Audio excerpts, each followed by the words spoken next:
Hey guys. The distant clang of a pavilion gate echoes through your mind. A single shaft of moonlight cuts across polished marble floors, illuminating a pair of delicate, trembling wrists bound by crimson silk. In that instant, you feel the weight of centuries press against your soul. Before you get comfortable, please hit like and subscribe, but only if you truly enjoy what I do. Drop a comment telling me where you're tuning in from and what time it is for you. It's always fascinating to see who's joining us from around the world. Now dim the lights, maybe turn on a fan for that soft background hum, and let's dive together into today's journey. The year is 1632. Dawn has yet to break over Agra, but already the Red Fort's courtyards throng with restless shadows. You stand among them, thousands of young women snatched from distant towns and distant lives, herded here by orders inked in the emperor's own hand. Their eyes are hollow with fear or resignation. You, newcomer among them, cling to the last flicker of your courage. Silk that smells of jasmine and saffron whispers against your skin, luxury only in name, for its touch is as cold as the steel of shackles. A guard's lantern slices through darkness, revealing your trembling form. In the next breath, you are ushered through an archway carved with verses of praise to Allah, but there is no mercy carved in these walls. Here, in the heart of Mughal power, a secret realm thrives, one where beauty becomes bondage, and the sweetest courtyard fountains mask the cries of despair. This is the Harem, a palace of illusion, a gilded prison built not to welcome, but to entrap. You have been chosen to join its ranks, a one among thousands vying for a fragment of imperial favor. Your name will vanish, your life will become part of a silent tapestry woven behind walls 20 feet high. As you cross the stone threshold, the gates rattle shut behind you with a finality that sears itself into memory. No glance back, no escape. A hush falls over the courtyard as the new arrivals are sorted. Some will be claimed as wives, granted titles and quarters of relative comfort. A select few, perhaps 5%, will ascend to the emperor's intimate circle. The rest, servants, attendants, or concubines destined never to taste his bed, will dwindle into the background of this human machine. You swallow hard, recalling village laughter, your mother's lullabies, the promise of freedom you once took for granted. Each step deeper into the harem is a step farther from every dream you ever dared to dream. Behind you, a stern matron with coal-lined eyes inspects your hair, your hands, your every movement. She is the first of many sentinels who will enforce the unspoken rule: submission above all. She whispers your new name, one you will answer to in every hush of night, every crack of daylight. Your first glimpse of the inner quarters reveals vaulted halls draped in silken banners. Marble columns entwined with intricate inlays guide you past private gardens where orange blossoms drift in the air, their perfume a cruel tease. Statues of winged lions watch impassively as guards patrol hidden corridors. You sense their eyes even when they are not there. Eyes that record every glance, every whispered word. A hush descends as you are led into a communal chamber. Here, benches of polished sandalwood line the walls. Other girls cluster together, some trembling, some stone-faced. You exchange glances with a brunette whose hollowed cheeks speak of long-term hunger, with a fair-skinned girl whose powdered face can't hide the tears brimming in her eyes. The matron's voice cuts through the silence. "Welcome to your new home," she intones. "Your bodies are ours. Your minds are ours. Your fate rests on the whims of your emperor." A collective shiver ripples through the room, some from cold fear, others from the chill of that final chilling declaration. That night, sleep eludes you. You lie on a mat of woven reeds, silk drapes swirling in the faint breeze. Through the lattice-work screens, the moonlight paints ghostly patterns on the floor. Every creak of a door, every whisper beyond the wall, sets your heart pounding. In the dark, a fellow captive hisses. They inventory us at dawn. They weigh our worth, beauty, youth, skill in music or dance. She glances around, wide-eyed. If you sing, you live. If you don't, you die. You close your eyes, imagining yourself on a stage of faded mirrors, your voice trembling like a fledgling bird. The thought of exposure paralyzes you. At first light, the harem awakens. The gates swing open to admit the eunuch guards, men whose bodies betray their lack of manhood, but whose power over life and death looms immense. They carry records, lists, and oil lamps. The corridor beyond buzzes with anticipation. Today, perhaps, will be the day your name is called. A hush falls as the matron steps forward, unfurling a parchment scroll. One by one, she reads the names of those deemed worthy. Each girl steps forward into a carved alcove to be examined by court physicians and beauty assessors. The rest remain, released back into dormitories, their hopes fading like morning mist. You wait. Minutes stretch into hours. You recite silent prayers, rub the silk binding at your wrist, willing its softness to turn to ash. Finally, your name is spoken. You inhale, stand, and approach the alcove. Under torchlight, physicians peel back veils, inspect your hair's sheen, your eyelash curve, the line of your jaw. A murmur courses through onlookers. You swallow as an assessor traces a fingertip along your cheek. You think of your childhood, of your laughter under the sun, and cling to that memory as your last refuge. When the assessment ends, the eunuchs escort you into a side chamber, lined with ebony cupboards. Within, you find a new wardrobe, embroidered bodices, veils dyed the color of crushed lapis, slippers of tanned deerskin. You dress as instructed, your movements awkward beneath the layers. A perfumer spritzes a tar of roses onto your neck, draped in jewels you never earned. You feel like a doll set upon display. Then the seeking begins. You are guided down winding corridors, where other girls wait silently behind lattice screens. From these hidden vantage points, you glimpse the corridors where the emperor might pass. The slightest nod of his approval will mark you for a different fate. Private chambers, soft carpets, a silent promise of escape from anonymity. But in this empire of sorrow, approval is a mirage. The emperor moves like a god among mortals, visible only in glimpses, a silhouette framed against a fountain spray, a shadow passing across a trellis. The rush of approaching footsteps will send every hopeful heart racing. Each day, the same ritual unfolds. Parade, assessment, waiting. You learn quickly to play the game. Smile at the eunuchs. Bend your head just so. Let your eyes glimmer with demure longing. You study the dialects of the guards, the patterns of the courtiers. You memorize the trumpet call that signals a visit, even as your soul curls in dread. You also learn the darker lessons, how to hold your tongue when another girl collapses beneath the burden of envy, how to feign indifference when the matron threatens to have your teeth filed down for conversing without permission. You hear stories of girls who vanished in the night, bodies thrown into hidden wells, of those who tried to escape, only to be hanged from fan-shaped gallows built against the high walls. Solidarity is forbidden. A whispered friendship can mean a death sentence. When two girls shared bread, their tongues were slit for conspiring. When three tried to plan an uprising, their families back in distant villages were executed to serve as warnings. Yet, in stolen glances, you glimpse flickers of rebellion. A seamstress hides a message stitched into a gown. A musician smuggles a satirical song that moves through the corridors, like a whispered prayer. These acts of defiance shine like sparks in the darkness, reminding you that even in this engineered hell, the human spirit claws for freedom. By the end of your first month, the initial terror has settled into a grim daily routine. You rise before dawn, don your silks, and join the procession toward the central courtyard. You recite verses taught by eunuch tutors, learn to play the sitar in case the emperor seeks entertainment. You perfect the tilt of your head, the cadence of your breath. Every nuance can tip the scales between obscurity and, as fleeting as a lightning strike, favor. Late one night, you overhear the matron speaking to a guard.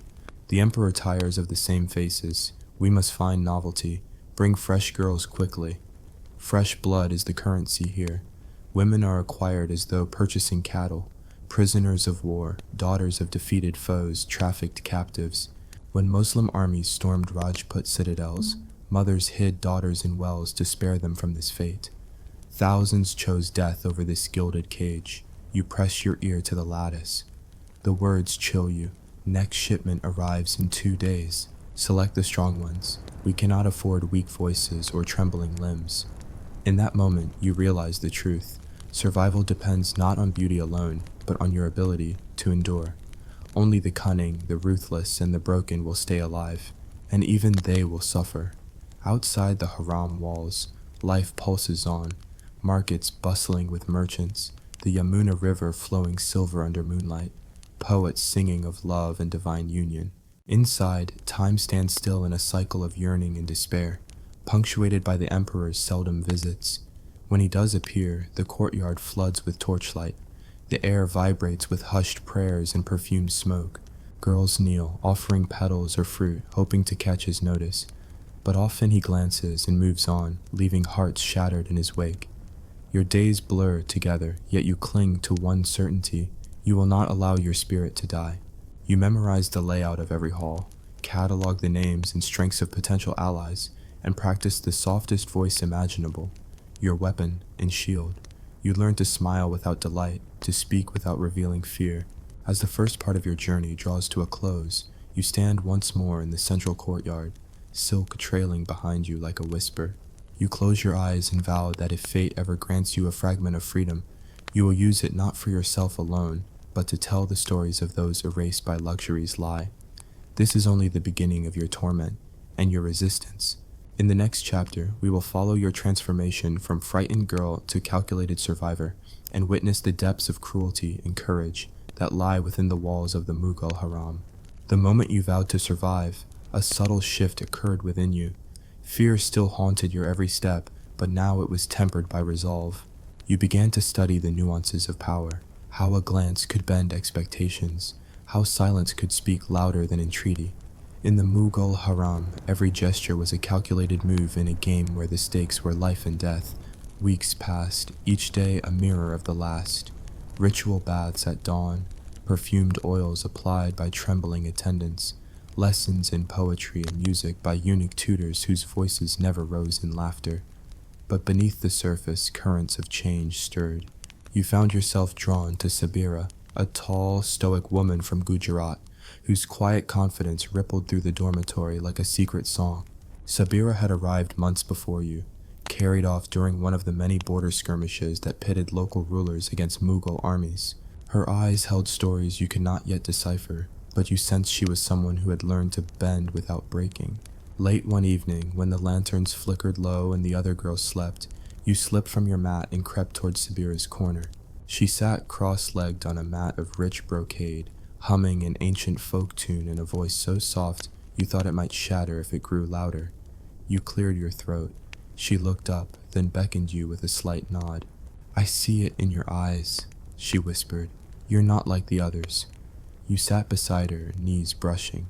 "They think we are all the same, silk and smiles, but you know, this place is built on fear." You swallowed. "How do you endure it?" She pressed her lips together, choosing her words. "By remembering who I was before these walls, by forging alliances, and by keeping him guessing." She tapped her temple. "The Emperor tires of predictability. If you can surprise him, if you can offer something novel, he will come to you." Novelty, you realized, could be a weapon. Sabira taught you the art of concealment, how to wear a mask of submission while scheming beneath it. When the matron demanded you recite verses of praise in classical Persian, you did so with impeccable diction, yet inserted subtle inflections, word choices that hinted at hidden meanings. The court enjoyed puzzles. They saw intelligence as a form of beauty. You observed which phrases made the eunuch's eyebrows lift, which metaphors caught the ears of the guard captains, and which similes caused others to drift into dull recitation. But wit alone would not suffice. You needed a skill to outshine the rest. Music was forbidden to most. Only a select few were allowed training in sitar, tabla, or singing.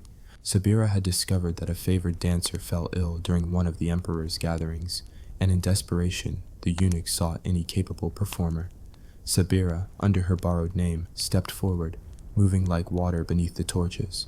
The emperor paused mid-sip of sherbet, his gaze fixed on her lithe form. He summoned her again. From that day, she had not returned to the barracks. You watched this unfold, heart pounding. You had never danced, but you could sing. Your mother had taught lullabies that lulled siblings to sleep, so you practiced in secret, humiliated by your clumsy voice at first. Each night, behind the tapestry divider, you faded into melodies of your village, letting notes carry you beyond these walls. Bit by bit, your confidence grew. You learned to shape your breathing, to place each syllable with care, until, one night, Sabira found you. "You're ready," she said, laying a hand on your shoulder. "Tomorrow, when the morning sun floods the courtyard, You will sing. You dare to smile, though your stomach coiled like a snake. But how? I don't know the right courtesies. I don't know the protocols.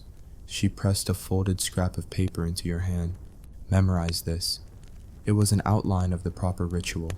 Offer of rose petals, slight bow, recitation of praise to Allah and to Shah Jahan, then the song. Do it exactly. And when you sing, let the fear melt from your voice. They must feel your humanity. Then she vanished into the shadows. Morning arrived in a haze of anticipation. The central courtyard thrummed with activity, eunuchs adjusting lanterns, guards polishing marble steps, concubines forming tidy lines. You entered behind a pair of silent guards, your heart hammering so loudly you were certain it echoed through the columns. In your hands were a tray of rose petals, real ones plucked from the imperial gardens at Sabira's bidding, and a sheet of lyrics bound by a single thread of silver. The attendants released the petals, and they drifted to the marble like red snow. You bowed at the waist, head shrouded in a veil so fine it shimmered with each movement. The eunuchs commanded silence. All eyes turned to you, the new singer. Then you began. Your voice emerged like a soft stream, gathering strength as you evoked images of moonlit gardens and longing hearts. The words were ancient, praising love as both a gift and a trial. At first, your knees trembled, your voice cracked on the high notes, but you felt something shift, an electric completion, as if the melodies had been waiting inside you all along. The hush turned to rapt attention. You saw the emperor himself, seated on a marble dais beneath a canopy of silk, leaning forward as if drawn by an invisible thread. His dark eyes glimmered with curiosity. You concluded with a flourish, voice soaring on the final note. Silence fell, heavy and expectant. Then came the ripple of applause, soft at first, then swelling into genuine acclaim. Mentally, you thanked Sabira, though she was nowhere to be seen. You bowed again, feeling the shift in the air. You had captured a moment of grace in this realm of cruelty. That evening, you were summoned to the private wing. The corridor narrowed as you approached. Guards flanked a heavy door carved with lotus blossoms and sun motifs. They opened it without a word. Inside, the emperor awaited, reclining on cushions of crimson velvet. A perfumed breeze drifted from incense burners. He gestured to a mat opposite him. "Koyal," he said, bird, nightingale, his voice low as distant thunder. "Your song reminded me of spring in Kashmir." Then he smiled, just slightly. "Sing for me again." Your name, you answered to it. He had given you this title. In that instant, you understood that names in the Haram were currencies of power. To be called something beyond concubine or girl was to exist. You sang once more, weaving a new melody, one that spoke of survival and hope hidden beneath sorrow. He listened without interruption, arms crossed behind his head. When you finished, he reached out, lifting your veil. For a heartbeat, your face stood exposed to his scrutiny, the curve of your lips, the color of your eyes, the faint scar along your brow from a childhood accident. You met his gaze without flinching. He nodded once. "You may remain." A thrill coursed through you, but Sabira's words echoed, "Novelty is fleeting." You would have to evolve, find new ways to surprise. In the days that followed, you discovered the cost of imperial favor. Favored concubines lived in a gilded seclusion, private chambers, personal attendants, silks dyed to match the sun at dawn or the moon at midnight. Yet with privilege came visibility.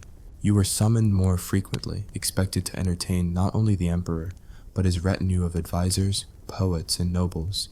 Each appearance was a performance, but also an examination. A misstep, a forgotten verse, a tremor in your voice could shift favor elsewhere. To maintain your place, you began collaborating with Amir, a eunuch keeper of records who had access to palace archives. In hushed meetings by candlelight, he revealed court news, which nobles sought alliances, what diplomatic envoys arrived, which festivals approached. You realized you could use these insider details to craft songs and performances that flattered visiting dignitaries or commemorated treaties, gestures that would earn you further praise. In return, Amir received small tokens, embroidered handkerchiefs, morsels of sugar candies, whispered poetry from your own pen. With each small gift, your bond deepened. You recognized that survival in the Haram required web weaving, alliances with eunuchs, dancers, seamstresses, even the guards who carried messages. You learned their names: Abbas, the guard captain with a soft spot for sweets; Nadira, Sabira's childhood friend who sewed secret comps into her gowns; Yusuf, the musician who brought you new ragas. These relationships became lifelines. Yet, beneath the tapestry of intrigue, cruelty persisted. You witnessed the matron's wrath when a newcomer defied a curfew, her teeth ripped out in front of the others to serve as a warning. You watched as entire groups of concubines were marched to the execution chambers for alleged conspiracies, whispers that they plotted to poison the emperor. Their screams were muffled by the stone walls, their bodies consigned to hidden wells. You learned never to trust official reports. The haram's bureaucracy existed to obscure, not record, truth. One dawn, word spread of a grand celebration: Shah Jahan's birthday. The entire complex buzzed with feverish preparation. Gardens were trimmed, fountains painted with oil to catch morning light, courtyards strewn with jasmine and marigold petals. Eunuchs tested harmoniums and drums. From your vantage, you saw embassies preparing gifts, a Angolan ambassador's ivory sculpture, a Persian envoy's jeweled chronicle. You crafted a performance worthy of the occasion, a duet blending Persian ghazals and Indian ragas, accompanied by dancers whose choreography traced the cycle of seasons: spring's birth, summer's bloom, autumn's harvest, winter's hush. You enlisted Nadira to design costumes of pastel silk. You convinced Yusuf to compose an original melody weaving sitar and ney flute. This was your masterpiece, an offering not just of your voice, but of the entire tapestry of cultures that converged under the Mughal sun. On the morning of the celebration, the courtyard glowed with anticipation. The emperor, resplendent in a white brocade tunic, approached the marble dais. His nobles sat along the perimeter, their jeweled turbans gleaming. You emerged beneath a canopy of orange blossoms, Nadira by your side, Yusuf at your back. As the first notes rose, the courtyard fell silent, save for the soft rustle of petals at your feet. Your duet soared across languages and melodies, drawing tears from stoic courtiers and smiles from foreign guests. The final flourish, a sustained note that bridged dusk and dawn, lingered in the air like a whispered promise. When you finished, the silence held for a heartbeat, then erupted into applause so thunderous it shook the columns. Shah Jahan rose to his feet, rare among emperors whose rituals demanded seated appreciation. He bowed, tilting his head. You felt something warm in his gaze, approval, respect, perhaps even admiration. A moment that would be retold in whispers for weeks. But ecstasy in the haram is always tempered by dread. That night, Sabira found you in the inner gardens, beneath a canopy of star jasmine. "You've done well," she said, pressing a small vial into your hand. "This is attar of agarwood, rare, precious, a token of my gratitude." You thanked her, though her eyes were distant. "Take care," she added. "One great height can lead to a terrible fall." You watched her disappear into moonlit pathways, the vial's scent lingering like a secret. Days later, a shadow fell across your fortunes. A new favorite emerged, Mahjabeen, a dancer from the Deccan whose curves and skills captivated the emperor's heart. Whispers spread that Mahjabeen would replace you in private chambers. The equality of women in the haram hinged on the emperor's whims. As one star rose, another faded. You confronted the truth. Talent and favor were but temporary illusions. Your survival depended on adaptability, so you shifted tactics. You sought out the imperial physician, Dr. Hakim, feigning a chronic headache to gain his visits. In hushed consultations, you gleaned court gossip, Mahjabeen's ambitions, the princess's disdain, the grand vizier's dissatisfaction with palace entertainments. With each kernel of information, you regained power. You composed ballads that subtly criticized arrogance. You wrote riddles praising loyalty. You whispered advice to Mahjabeen's rivals. Slowly, the court's attention fluttered back to you. But this web of intrigue came at a cost. The emotional toll weighed heavily. Nights you returned to your modest chamber, sandaled feet aching from dances, voice hoarse from endless rehearsals. You longed for simple things, your mother's cooking, the sound of rain on a tin roof, the laughter of childhood friends. These memories sustained you, but also deepened your ache. One night, exhausted beyond measure, you sat alone in a private alcove. Moonlight silvered the marble floor. You closed your eyes and for the first time since your arrival, let tears flow. Each drop was a fragment of what you had lost: freedom, innocence, the self you once were. A hand rested on your shoulder. You looked up to see the emperor's nephew, a young prince with soft features and eyes that held genuine sorrow. "You sing with such heart," he whispered. "It is rare here." He offered you a lemon-scented rose. "Keep this, a token that not everything is as it seems." Then he slipped away into the labyrinth of corridors. His kindness was fleeting but transformative. You realized that within the haram's cruelty, small acts of compassion carried immense power. You resolved not only to survive, but to carve out moments of humanity, exchanges that reminded you that this place, for all its cruelty, was still inhabited by souls longing for connection. As the second part of your saga draws to a close, you stand on the precipice of a new chapter. You have navigated favor and rivalry, danced beneath eclipsing torches, woven alliances, and whispered corridors. Yet the path ahead remains uncertain. Matcha beans rise, the shifting court dynamics, the whispers of rebellion beyond the walls, all promise storms on the horizon. Will you continue to play the Emperor's game, or will you risk everything to forge a different fate? The answers lie in the shadows of the haram's hidden passages, in the silken bonds of friendship, and in the unwavering spirit that refuses to be caged. In Part 3, we will witness your calculated gambit, a daring rebellion from within, the forging of a secret alliance with palace guards, and the unimaginable risks you must take to claim your destiny. The walls may rise 20 feet high, but the human heart is free to soar beyond any prison. The candlelight trembles as you slip through the hidden stairwell beneath the eastern pavilion, each step echoing against stone walls slick with dampness. The air is thick with incense and secrets. In the hush of the night, you feel every heartbeat as a drum of defiance. Part 3 of your journey begins here, with a choice that will burn its mark upon your soul.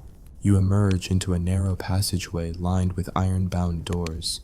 Beyond one of them, you hear muffled voices, the low, measured tones of palace guards performing their midnight inspection. Their armor gleams under the torchlight that filters through grates overhead. You clutch the vial of agar-wood attar in your palm, a gift from Sabira, potent enough to mask your scent should betrayal arise. Every fiber of your being screams to retreat, but the ember of rebellion Sabira ignited within you pulses fiercely now. Pausing, you press your back against the wall and whisper a prayer taught by your mother, an invocation for courage. Then you slip the attar under your nose, inhaling its smoky sweetness. The guards pass, footsteps fading. You emerge into a guard barracks so silent you can hear the flutter of a moth's wings. Your contact waits, a boss, the guard captain whose fondness for sugar candies earned him your small tribute weeks ago. He reclines on a rough-hewn cot, eyes closed until you step forward. "Are you certain?" he murmurs, voice hushed but steady. His scarred hand grips a short spear at his side.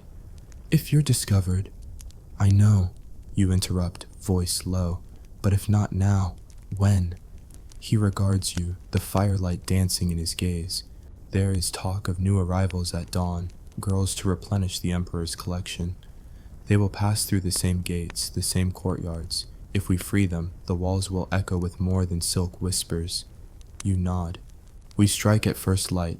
You and your men will create a diversion in the outer courtyard, while I lead them through the servants' tunnel." He exhales, slumping against the wall. "By Allah, you are mad." You smile, though your heart pounds. Mad enough to be free. The hours before dawn stretch long and silent. You return to your chamber in the women's quarters to gather what you can. A length of braided rope, a few scraps of dried bread, and a bundle of thin shawls to bind eyes and mouths. You wake Sabira with a gentle shake. Her eyes snap open, alert, unreadable. "Tonight," you whisper, laying out the plan. She nods once. "I will find Nadira. We will be ready." Then she slips away, shadows swallowing her form.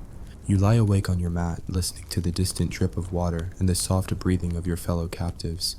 In the darkness, you wonder, will any of them wake to taste freedom? When the first pale sliver of dawn touches the marble columns, Abbas's signal comes, 3 sharp raps against stone. You slip from your chamber, Sabira at your side, Nadira behind you. With quiet efficiency, you bind the first group of guards' eyes and mouths, dragging them to locked closets you had scouted days before. Their sputters and muffled curses vanish as you seal the doors. Outside, chaos erupts in the outer courtyard. The ground trembles under boots. Torches surge bright as Abbas's men engage the imperial guards in feigned skirmishes. Clashing spears, shouted orders, the high clang of metal against metal. Eunuch sentries race to intercept. From your vantage point above, through a narrow sally port, you glimpse the red fort's main gate thrown open as reinforcements rush in. This is your moment. You lead a silent procession of frightened women through a tunnel lined with the detritus of palace life. Broken pottery, discarded silks, rusted nails. Many tremble at your side, unshod, hair disheveled, eyes wide with terror and hope. You murmur words of comfort. Keep moving. Trust the tunnel. Trust yourselves. Halfway through, a scream rings out. Someone has tripped a snare, a wire meant to warn sentries. A fallen guard, left unattended, has discovered your trail and yells alarm. In an explosion of panic, the women begin to scatter. You seize Sabira's hand, dragging her onward. Nadira binds a girl's hands who tries to run back, tears streaming. Behind you, the tunnel fills with the echo of approaching boots. At the tunnel's mouth, you emerge into the palace kitchens. A vast chamber where the odor of roasting meat and freshly baked bread hangs heavy. Abbas's men seize the guards who have stumbled into cooking fires. Prisoners become pawns. You herd the women behind large cauldrons and overturned tables. In the chaos, you find a battered door leading to a spiral staircase that can bring you to the cliffside walls above the Yamuna River. Up the stairs you climb, women teetering behind you, sobbing. At the top, a narrow ledge skirts the ramparts. Below, the river glints silver in the early light. You clench the braided rope, your lifeline. One by one, you lower the trembling women down the wall, tying the rope to a sculpted bracket. Sabira descends first, Nadira next, and then the others. Your turn arrives, you look down. The river rushes far below. You inhale, step backward, and drop into the cord's embrace. The riverbank mud welcomes you with a cold shock. As you scramble to the riverbank, you glimpse the first clash beyond the wall. Eunuchs fighting Abbas's diversions. The alarm has awakened the entire fort. In the distance, you hear horns summoning reinforcements. You have minutes, no more, to lead these women to the river's edge. A raft awaits, crude logs bound by rope, guided by merchants you bribed days ago. They push off as you tumble onto the makeshift vessel, draped shawls shielding the escapees from curious eyes. The raft drifts downstream with surprising speed. Dawn breaks fully now over Agra, golden pillars of light rising between minarets and domes. From the river's curve, you see the red fort's walls, smoke curling from the kitchens, banners askew. Tears blur your vision, but they are tears of triumph and grief intertwined. How many? You whisper to Abbas, who stands at the prow, spear in hand. 68, he replies. Not thousands, but enough. You nod, surveying the huddled forms on the raft. Girls as young as 12, seamstresses who knew nothing of survival, servants whose silence rang loud in your ears.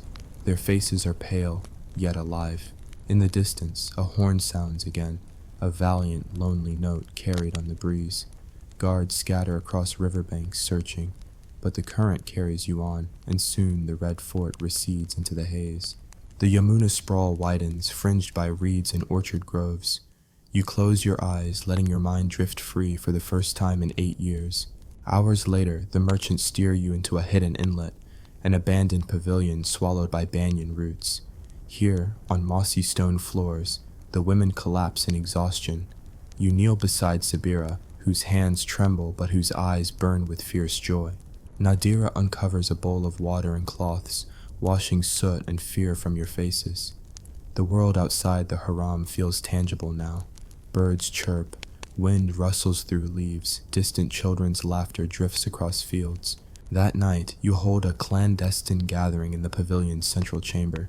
A circle of torchlight frames your rescued companions. Each one frightened, grateful, haunted. You stand before them, voice steady. Tonight, you are free from silk chains, you say. But remember, freedom is not given. It must be claimed every day. Learn to read, to write your stories, to sing your own songs. Teach one another. Build lives beyond these walls. And promise me this, when you can, help others. The emperor's cruelty reaches far beyond Agra. There are harems in Delhi, in Lahore, in far-off provinces. We will not rest until every chain is broken. They nod, voices choked, but determined. You distribute meager rations, bits of dried fish, scraps of bread, cups of water sweetened with jaggery. Then you set watches, 2 women to guard each exit, so that no one is kidnapped back into darkness. In the days that follow, you carve out a fragile sanctuary among the trees. You teach the women Persian letters and Hindi script, using burned sticks on fragments of pottery. You work with merchants to find cover identities and passage to distant villages. You send word to Sabira's family in Gujarat, to Nadira's mother in the Deccan. Each success chases away a shade of your own despair. Yet the Empire's reach is unrelenting. One afternoon, a patrol of Mughal soldiers storms the inlet. You have only moments to scatter into the grove. Bullets tear through foliage. Sabers slash at trunks. You clutch the vial of agar wood, dripping its scent on leaves to mask your escape. You lead half your group down a hidden notch in the riverbank, only to realize that Nadira and some of the older women are cornered. Adrenaline surges. You turn back, heart hammering. Sabira's voice rings out, "Go!" But you can't leave them. You charge into the fray, brandishing the braided rope like a weapon. The soldiers pause, taken aback by your feral courage. Abbas emerges from the water, spear poised. With a clash of steel and snarled curses, he scatters the patrol. You seize Nadira's hand and drag her into the river, limbs thrashing against the current. You reach the far bank, soaked and trembling. Nadira wraps her shawl around you both, wide-eyed. "Your courage saved us," she whispers. You press a kiss to her forehead. "We save each other." By nightfall, the inlet is deserted. You drift downstream once more, toward uncertain lands. The rescued women murmur of new lives, a schoolteacher's daughter who dreams of opening a small home for orphans, a seamstress who vowed to stitch garments for the poor, girls who talk of marriage on their own terms. Their futures feel fragile, but each step they take beyond the fort's fields is a triumph. Alone on the raft's prow, you look back at the distant silhouette of the red fort against the moonlit sky. The revolution you sparked will ripple outward, whispered rumors of escape, letters smuggled into the harem walls, small fires of dissent in distant quarters. You have become a legend, a name to strike fear into captors and kindle hope in the enslaved. But your own destiny remains unwritten. You clutch the vial of agarwood once more, feeling its warmth. You will carry these memories, of silk cages, of tears and laughter, of whispered alliances, into whatever life you forge beyond the Empire's shadow. In Part 4, we will witness the aftermath of your escape, the forging of a secret network to aid future fugitives, the confrontation with the Empire you once served, and the final reckoning that will decide whether you become a footnote in history or its fierce author. Your rebellion has begun, but the story has only just unfurled. The night air is thick with the scent of damp earth and distant jasmine as you stand on the banks of the Yamuna, the river's slow pulse beneath you, a reminder of both life and escape. Dawn's pale light has given way to a twilight hush, and in that moment, you exhale every tremor still coursing through your body. Behind you, your ragged band of fugitives settles around small fires, their whispers hushed but urgent. This is the beginning of the last chapter. Your transformation from escaped captive into the architect of a clandestine revolution that will shake the foundations of the Empire itself. In the days following your flight, you establish a hidden camp in the ruins of an old temple deep in the forest, far from merchant routes. Here you organize your rescued sisters into roles: lookouts, foragers, teachers, and scribes. Using pieces of broken pottery and charred wood, you teach them to write letters and maps to record names, faces, dates, and locations of every woman who remains trapped behind the fort's walls. The scratch of reed pens on parchment becomes your new currency, a ledger of hope and a blueprint for rescue. You send word upriver with trusted boatmen, Sabira's family in Gujarat, Nadira's kin in the Deccan, and sympathetic traders in Delhi. Each carries a sealed scroll concealed within their goods. The letters speak of safe havens, secret codes, and meeting points. They speak of the network you are forging, the Qabila al-Hura, the free tribe. It is a name you choose to bind these disparate souls into a single purpose: liberation. Word travels slowly, but it spreads. A scribbled note smuggled into a seamstress's gown, a fragment of map tucked into a merchant's satchel. By the time the monsoon rains arrive, you have contacts in 5 distant provinces, each ready to send help or to receive fugitives. The redoubts of the Mughal Harem are no longer isolated prisons but nodes in a vast web of fear, and that web you begin to tear apart, thread by thread. But with each success comes a greater peril. One morning, as you lead a group of 8 escaped girls downriver toward a hidden cove, you notice a patrol boat on the horizon. Its broad flag flutters in the rising wind, a Mughal crescent emblazoned on crimson cloth. You signal the girls to crouch low behind reeds. The soldiers pass within yards of your raft, their oars whispering against the water. You hold your breath as the boat glides on, then exhale only when they are out of sight. The close call steals your resolve. You know the Empire's reach is long, no grove is safe without vigilance. In response, you implement stricter security, sentries at every landing, coded whistles to signal danger, watch fires on river bends. You train the women in silent movement and camouflage, whispering lessons on evasion taught to you by a boss. You fashion simple weapons, knives from pottery shards, clubs lashed with rope, and teach them to use them only in defense. Yet your vision remains rooted in mercy. This network is not an army, but a lifeline, a promise that no woman will face the harem alone. One evening, as the rain drums on leaf canopies, a messenger arrives from Delhi. He kneels before you, soaked to the bone, unrolling a broad scroll sealed with wax. Your heart hammers as you break the seal. The Grand Vizier of the Mughal court has recorded rumors of your network's activity. Escapes along the Yamuna, letters delivered to regional governors, sightings of unfamiliar faces in market towns. He demands your name and location, threatening retribution, imprisonment, execution, or worse for every woman in your fold. You roll the scroll back without reading aloud. Around you, the camp falls silent, save for the rain's steady patter. You stare into the fire, assessing the threat. Do you scatter and hide, dissolving the network into separate cells? Or do you confront the Empire's ultimatum head-on, exposing yourself and risking everything to rally a larger uprising? In that storm-racked night, you forge your choice. In the flicker of lantern glow, you gather the camp. Faces drawn but determined, they lean in to hear your voice rise above the storm. "We have nothing left to lose," you say, voice fierce. They seek our names, our faces, but we are many. We are not one camp or two, we are hundreds, thousands. Each rescued woman carries our story into her village, into her mother's kitchen, into every marketplace. The emperors write histories in marble and gold. We will write ours on tongues and hearts. If they wish to destroy us, they must first enter every home in the subcontinent. A roar of agreement breaks from the women. In that moment, you realize the network has become more than clandestine rescue.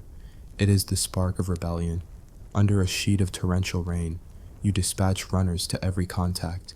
Gather at midnight beneath the banyan tree outside Fatehpur Sikri. Bring your daughters, your servants, any woman freed or seeking freedom. The messages carry codes and symbols, a crescent moon crossed by a feather. When midnight arrives, you stand beneath the ancient tree, its roots like a cathedral's columns. From the darkness, women emerge in 2s and 3s, escaped concubines, runaway servants, mothers with infants, seamstresses, musicians. Each brings a small offering, a scrap of bread, a scrap of cloth, a whispered tale of suffering. Some weep, others stand silent, eyes fierce in the torchlight. You ignite a pyre of leaves and paper, maps, names, allegiances, all bound for the flames. As the notes crackle into ash, you pronounce the birth of the Qabila al-Hurra. From this night forward, we no longer hide in shadows. We will be the whisper they cannot silence. The women, their voices rising into a chorus of defiance, repeat the name in unison. The banyan leaves shiver, as if echoing their resolve. In the weeks that follow, the empire reels. Couriers bring reports of uprisings in Lahore, impromptu jailbreaks in Agra, songs of freedom spreading across caravan routes.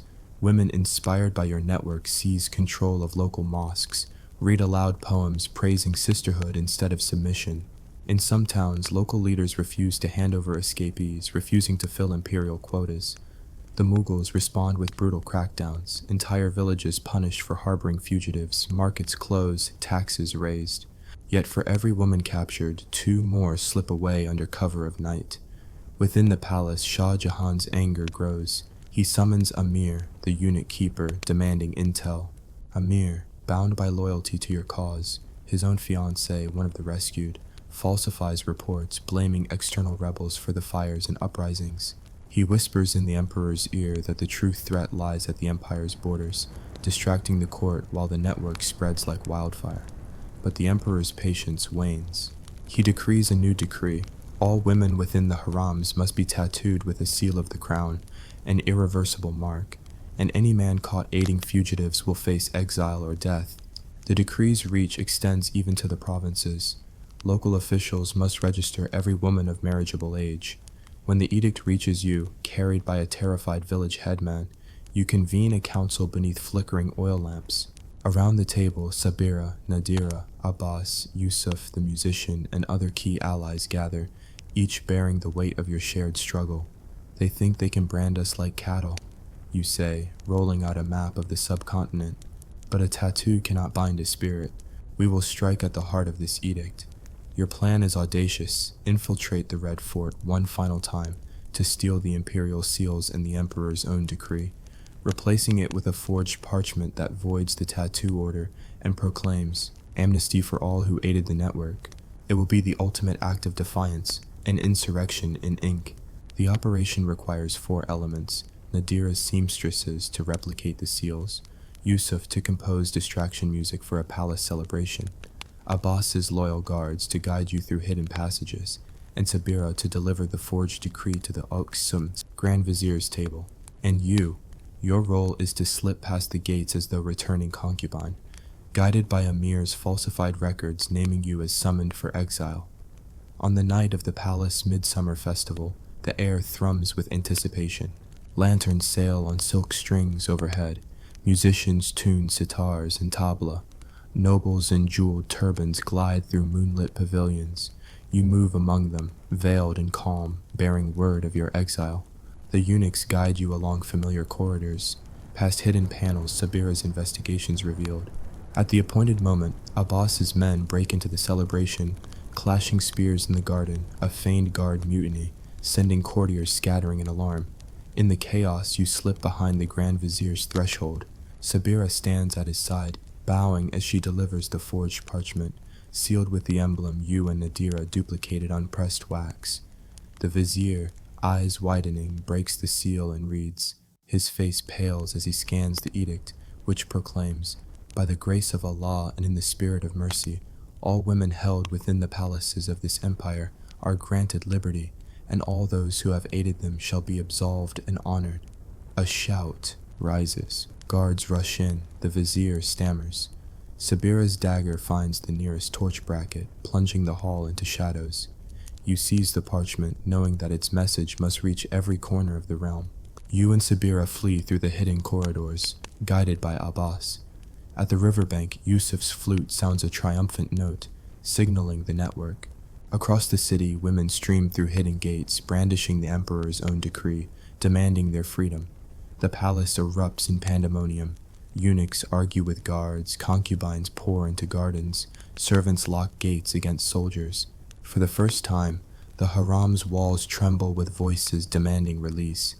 As dawn breaks, you float on the Yamuna once more, the decree's words folded safely in your pocket.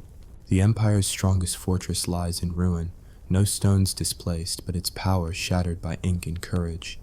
In villages along the river, women read the edict aloud, tears falling as newfound freedom dawns upon them. Your rebellion is complete, yet your journey continues.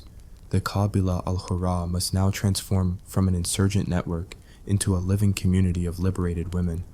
You vow to build schools, safe houses, and artisan guilds, spaces where once suppressed talents can bloom. You know the empire will not relent, and that vigilance is eternal.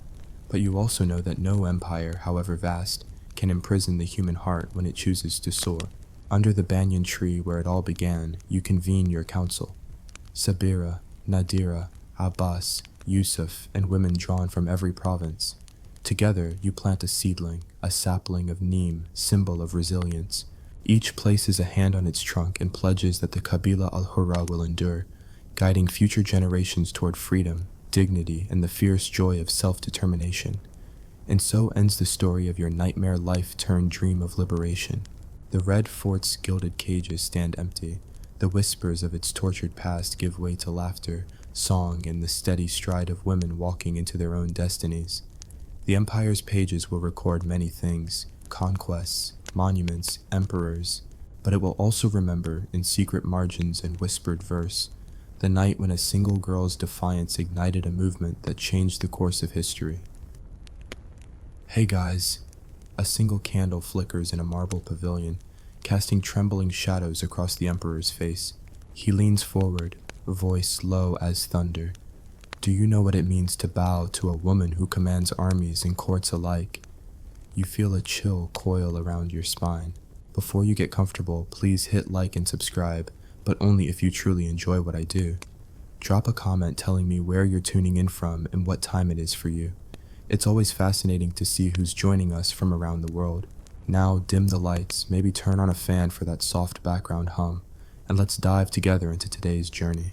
The year is 1620. The Mughal Empire spans hundreds of thousands of square miles, its golden domes and soaring minarets symbols of absolute power. Yet behind the grandeur of Agra and Lahore, whispers echo through hidden corridors. Emperors quake at the laughter of their wives, tremble at their counsel, and fear the very touch of their royal consorts. How could a man who ruled the greatest empire on earth fear the woman he had elevated to queen? This is the story of how the Mughal emperors, Akbar, Jahangir, Shah Jahan, and Aurangzeb, learned that true power often lay not in armies or wealth, but in the veiled hands of their most trusted companion. From palace coups disguised as poetry readings to political alliances sealed with perfumed gifts, the royal harem was more than a gilded cage. It was a court of influence where fate itself was negotiated over silken cushions. Part 1. The Seeds of Power. You stand in the shadow of Fatehpur Sikri, where Emperor Akbar once walked these same stone halls. The year is 1605, and the court is a swirl of color. Minstrels plucking sitars, poets reciting verses, eunuchs bearing trays of perfumed rosewater. At the center of it all sits Mariam-uz-Zamani, his Hindu-born consort, known to history as Jodha Bai. Her presence is magnetic, a delicate veil, wine-dark eyes, and a voice so composed that nobles hush when she speaks. Akbar, revered as the great unifier, is no stranger to power. He tamed rebellious Rajput chiefs, negotiated treaties with Deccan sultans, and patronized scholars of every creed. Yet it is Mariam who first taught him that soft counsel can outmaneuver the sharp sword. When provincial governors balked at his revenue reforms, it was she who suggested hosting a religious symposium, inviting clerics from Islam, Hinduism, Jainism, and Christianity to debate in the Buland Darwaza courtyard. The resulting spectacle restored harmony to fractious nobles and cemented Akbar's image as a ruler above sectarian strife. But her influence ran deeper. Court chronicles whisper of midnight meetings in the Ibadat Khana, where Mariam-uz-Zamani would review petitions from aggrieved families, advocating clemency for farmers burdened by taxes. Akbar's ministers recorded in hidden ledgers how revenues dipped slightly in those districts, but unrest vanished entirely. The emperor learned that mercy, when guided by a queen's empathy, could be more effective than heavy-handed decree. Yet power begets resentment. In the vast web of Mughal politics, rivals lurked in every direction. When Akbar's eldest son, Salim, grew impatient with palace life, Mariam-uz-Zamani soothed his rebellious spirit, arranging private lessons in Persian poetry and politicking to secure him governorship of Bengal. Akbar, who once viewed his son as a threat, found himself deferring to his wife's judgment. When ministers grumbled, Mariam answered with a simple smile and a reference to Akbar's own edicts on family unity, edicts he had penned under her gentle urging. By the time of Mariam's death in 1623, the empire had been reshaped by her quiet hand. Akbar's greatest legacy, historians argue, was not the peacock throne, but the precedent she set, that the emperor's wife was not a mere ornament, but a co-ruler in all but name. And nowhere was that precedent more evident than in his successor's court. Part 2. The rise of Nur Jahan, 1800 courtyards away, in the palace of Jahangir, another queen's name would send shockwaves through the empire. Nur-un-Nisa, the light of the world, better known as Nur Jahan, began her life as the emperor's bride in 1611. She was renowned for her beauty, wide, expressive eyes, a complexion that glowed beneath kajal, and for her intellect, having been educated in Persian literature and the art of governance by her father, the vizier. But it was her ambition that would redefine Mughal rule.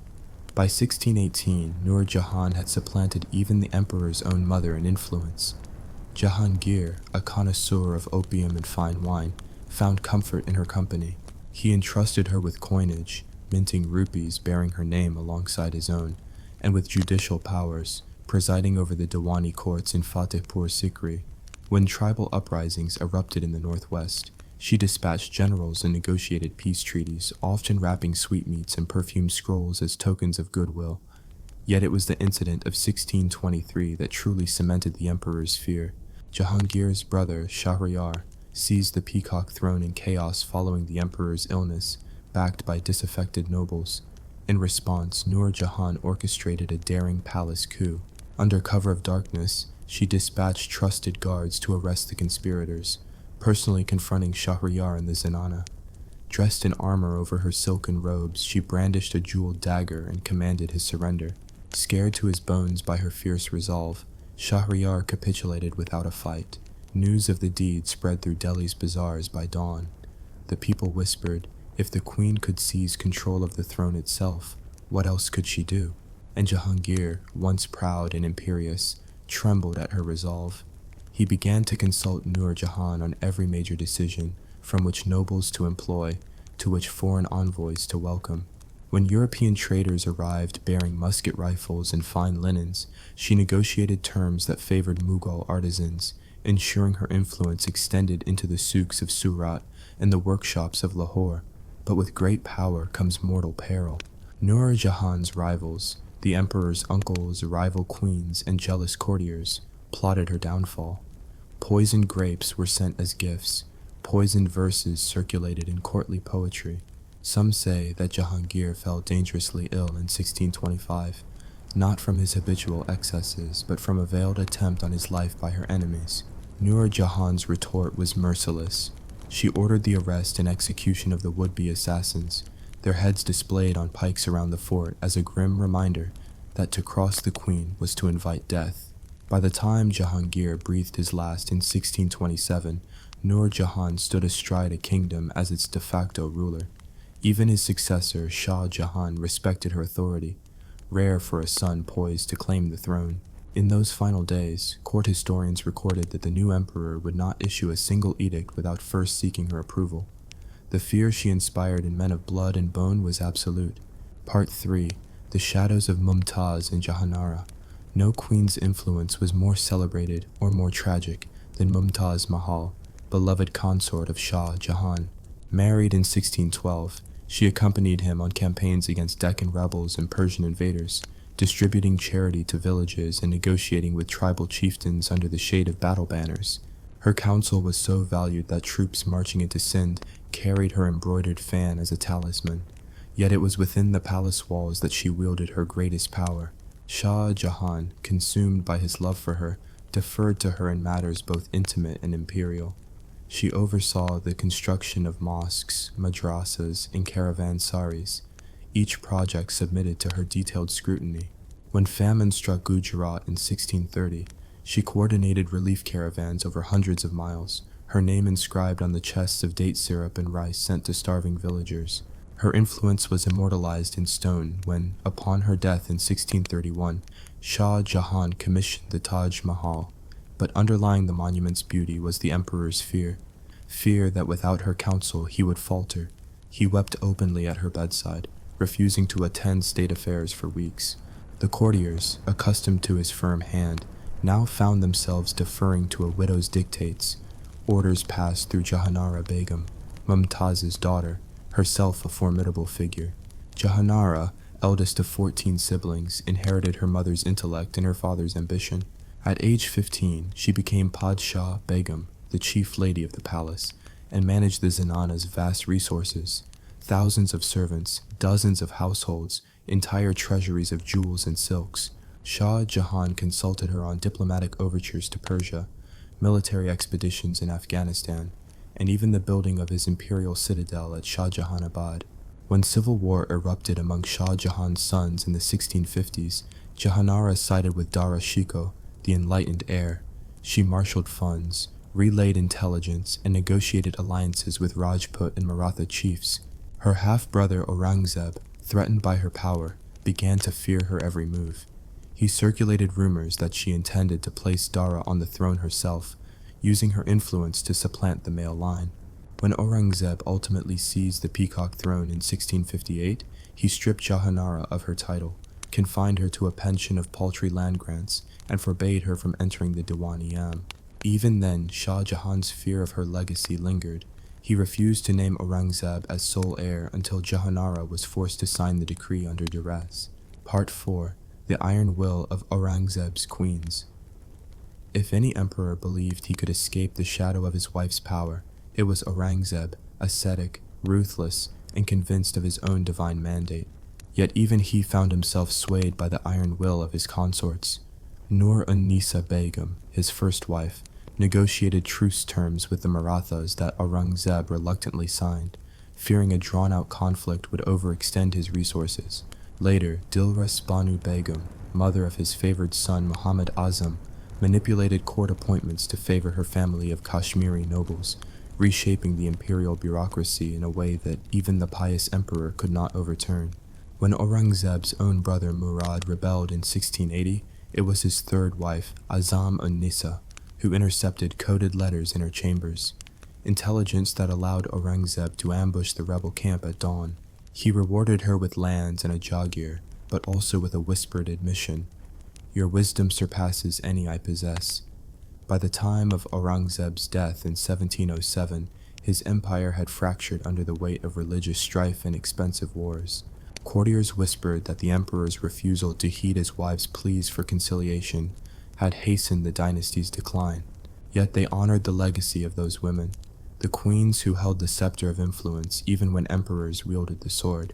As Part 1 draws to a close, you glimpse the pattern woven through Mughal history.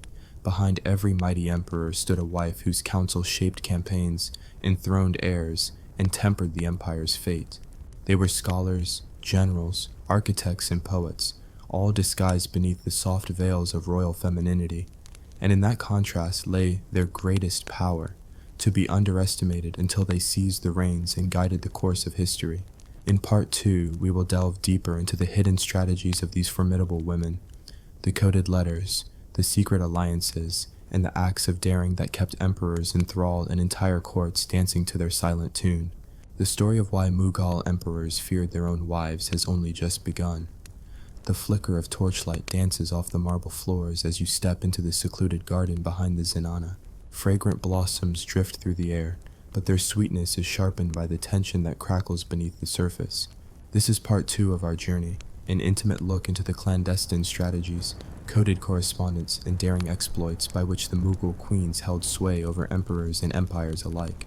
Nur Jahan's secret script under a moonlit sky in 1621, Nur Jahan reclines upon a woven silk divan, a silver ink pot at her side. She dips a fine reed pen into the glossy liquid and carefully inscribes a short verse on crisp parchment. In gardens where the nightingale hides, our fates entwined beyond sturdy walls. Seek me where jasmine and shadows collide and carry my words through silent halls. To the untrained eye, this looks like a simple poem, but within its lines lie instructions for Prince Khurram, later Shah Jahan, to divert a shipment of precious musk pods away from the greedy vizier and into her own hands. The code is classical Persian. Take each third word's first letter to spell out Raisegurd. A trusted eunuch deciphers it at dawn. By the time couriers awaken, Nur Jahan has already dispatched her agents to intercept the musk shipment, securing both luxury goods and the favor of her husband. Nur Jahan perfected this art of concealment. She taught her ladies-in-waiting to embroider invisible ink into silken sashes, messages that appeared only when pressed against heated lax beads. She composed perfumes scented with rare camphor, each bottle's label stamped with a numeric cipher indicating troop movements along the Indus frontier. The imperial chart of coinage, when studied closely, revealed minute flourishes in the mintmaster's signature, secret signals from the queen to her network of informants. Every seemingly innocent object became a vessel for her intrigue. These coded communications enabled Nur Jahan to outmaneuver rival factions. When conspirators sought to poison the emperor with tainted sherbet, it was her inside knowledge that led to the arrest of the court perfumer. When disloyal nobles stockpiled gunpowder in Fatehpur Sikri's armory, her linen wrappers concealed maps pointing directly to the hidden cache. Her correspondence read like poetry, but its purpose was pure power, to steer the course of the empire without ever raising an army in her own name. The perfumed alliance. Amid political upheaval in Gujarat, Nur Jahan forged alliances with Rajput chieftains through the most delicate channel of all, gift-giving. She commissioned ornate rosewood chests inlaid with mother-of-pearl, each filled with jars of attar of roses distilled in the finest copper pot stills. A card slipped beneath the lid bore a short quatrain. Let fragrance speak where words may fail, a token of peace across thorn lands. When petals drift, let swords grow stale, and friendship bind once hostile hands. Upon receiving such gifts, Rajput leaders convened councils to determine whether this perfumed overture signaled a genuine peace offering or a ploy. Their advisors, bound by custom not to refuse a royal gift, inhaled the attar and found themselves inclined toward accord. The treaties that followed included mutual non-aggression, pacts, and even promises of intermarriage. By the time Mughal banners flew over Ahmedabad, it was not by force alone, but through the subtle diplomacy orchestrated by a queen whose weapons were roses and words, veiled audiences and midnight embassies.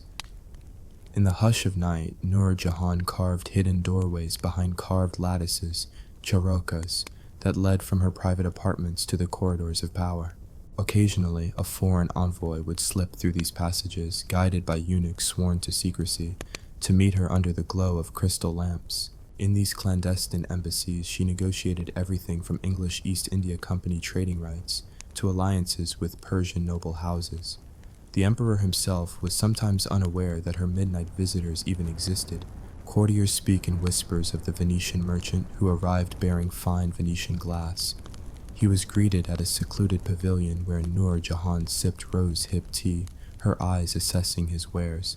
She bartered rare Kashmiri shawls and assured him of safe passage for his ships along the Sindh coast, access granted in exchange for musk and Venetian mirrors coveted by the Zenana's artists. When word of such privileges surfaced at court, Jahangir took credit, unaware that it was his queen who had sealed the treaties under shimmering glass. The Empress's hand in poetry. Nur Jahan's greatest project remains her anthology of ghazals, clandestinely circulated among the learned courts of Central Asia and the Deccan. These verses, signed with the pen name Vani, celebrated justice, compassion, and the virtues of righteous rule. And anywhere they appeared, local governors found themselves pressured to adopt policies of tax relief and judicial fairness. The power of her poetic voice carried far beyond the palace walls.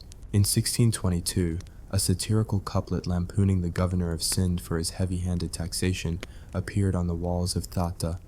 Where coffers clink with peasant tears, the nightingale halts her song in fear. Within days, an imperial inspector arrived, bearing a sealed order from Nur Jahan. The governor's harshest edicts were rescinded.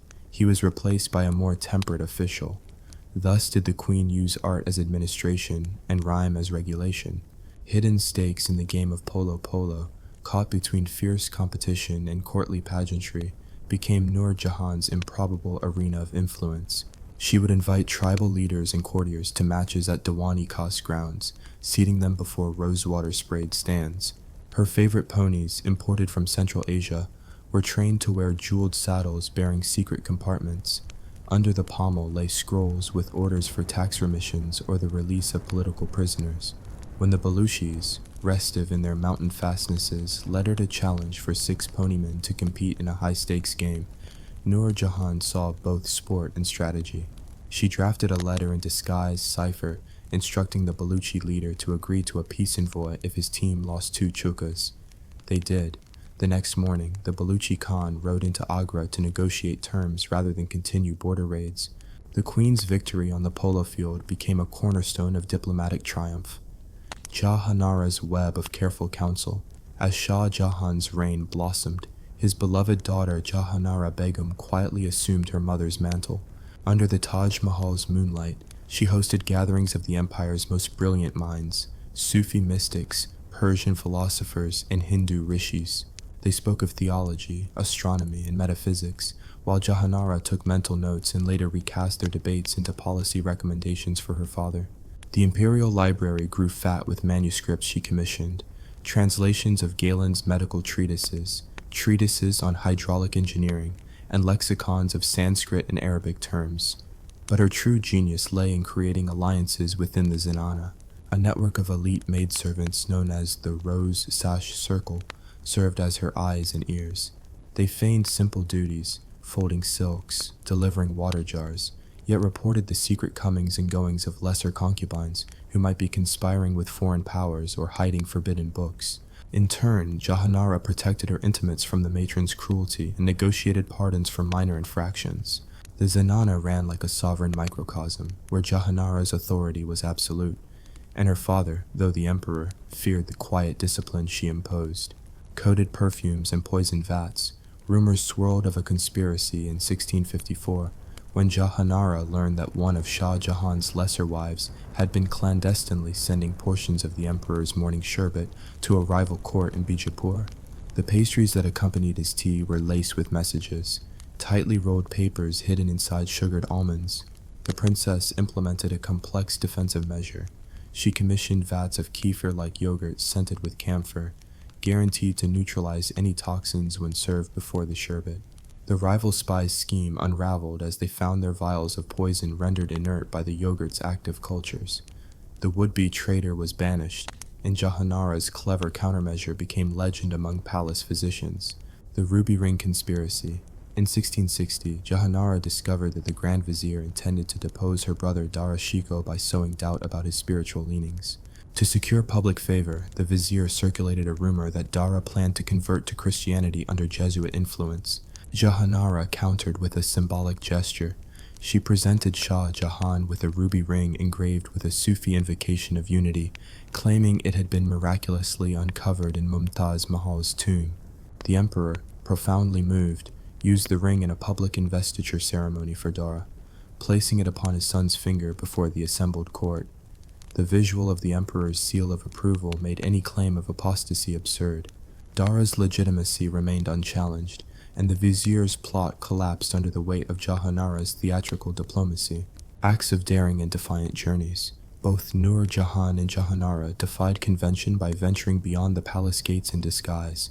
Nur Jahan once toured the busy markets of Lahore under a simple shawl, posing as a merchant's wife to collect first-hand intelligence on food shortages among craftsmen.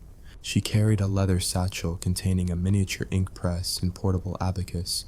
When bakers and weavers gathered around her to complain, she recorded their grievances and later forwarded them to the emperor with recommendations for tax relief.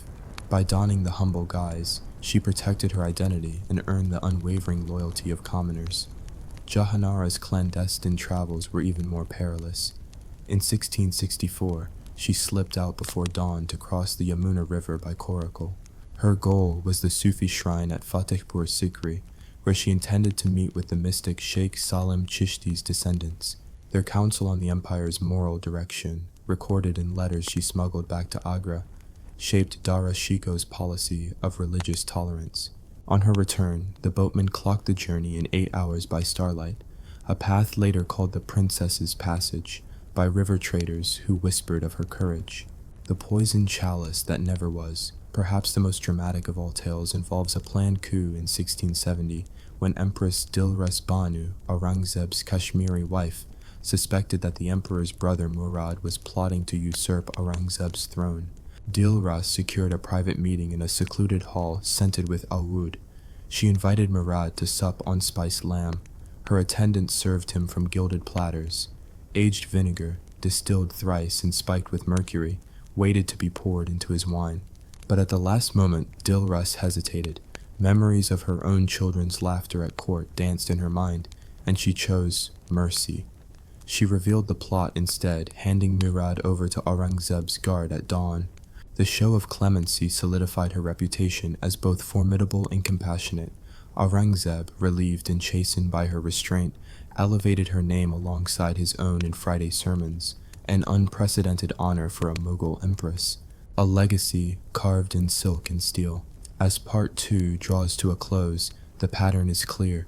Mughal emperors feared their wives not because these women wielded armies of men in armor, but because they commanded networks of influence woven through poetry, perfume, architecture, and covert journeys. Their strategies combined the softest arts, calligraphy, garden design, music, with ruthless precision, dismantling conspiracies, negotiating treaties, and defying palace boundaries. In these hidden depths of history, you have witnessed queens who wrote their edicts in invisible ink, who used rosewater as a diplomatic tool, who led midnight embassies and thwarted assassins with a single whispered word. Their power lay in subtlety, in the knowledge that true authority often flows in channels unseen by those who only count armies and treasuries. In Part 3, we will explore the shadowy rivalries and heartbreaking betrayals that erupted when these powerful queens faced each other, or faced the unrelenting ambition of their own children. We will follow Jahanara's final stand in the War of Succession, Mumtaz Mahal's final prophecy under the Taj's arches, and the moment when Aurangzeb confronted the legacy of female power and vowed to extinguish it once and for all. The story of why Mughal emperors feared their wives continues, darker and more compelling than ever. The cold corridors of the Zenana, those secluded women's quarters within the Mughal palaces, were far from silent. Behind the carved marble screens, whispers rustled like silk, and behind every whisper there was a shadow of ambition. No man, not even the emperor himself, could enter the Zenana without fear, for it was here, hidden behind latticework and layers of protocol, that the real intrigues of the empire often began. By the time Emperor Shah Jahan sat on the peacock throne, the Zenana had become a self-contained universe, but it was not merely a space for beauty and leisure. It was a world sharpened by rivalry, governed by hierarchy, and fueled by desperate ambition. Within these walls, the emperor's wives, concubines, daughters, and female relatives plotted, prayed, and positioned themselves for power. Shah Jahan may be remembered for building the Taj Mahal in memory of his beloved wife, Mumtaz Mahal. But even that romantic tale hides a darker truth. Mumtaz Mahal wasn't just his favorite, she was his political partner, a skilled operator who wielded more influence than many of his male courtiers. Her death left a void, not only in the emperor's heart, but in the machinery of palace politics. The women who remained stepped forward to fill it. Among them was Shah Jahan's daughter, Jahanara Begum. Still young when her mother died, she quickly ascended to become Padshah Begum, the first lady of the empire. But she wasn't merely a ceremonial figure. Jahanara controlled vast landholdings, directed royal charities, and, most dangerously, had her father's trust. With no queen to compete against, the other royal wives began to circle. Their ambitions reignited. Though few could challenge Jahanara's intellect or grace, some plotted to install their own sons as heirs. For in the Mughal Empire, the harem was not simply a place of confinement, it was a war room, and the battlefield was succession. Each prince had a mother, and each mother understood one brutal truth: her survival depended on her son becoming emperor. Consider Begum Fatehpuri. She was one of Shah Jahan's wives, though not his favorite. Her son, Prince Murad, was one of several rivals to the throne. Fatehpuri's days were spent maneuvering behind the veil, sending secret messages, making alliances with eunuchs, bribing tutors, and poisoning minds with rumors. And she was not alone. The Zenana, cloistered as it was, became a hive of espionage. Trusted eunuchs served as messengers between rival camps. Ladies-in-waiting became spies. Rumors of poisonings and mysterious illnesses spread like fire. And still, the emperor pretended not to see. Perhaps he chose blindness to preserve the illusion of control. Yet the fear remained. Not fear of assassins or rebellion, but fear of being outwitted, outplayed, by the very women he had once courted. When Shah Jahan fell gravely ill in 1657, the empire teetered on the edge of chaos, and the Zenana erupted. Each mother, each wife, believed her moment had come. The imperial sons raced to Delhi, not merely to secure the throne, but to protect their mothers. For in the Mughal world, when a prince fell, his mother often fell with him. Jahanara sided with Dara Shikoh, the crown prince.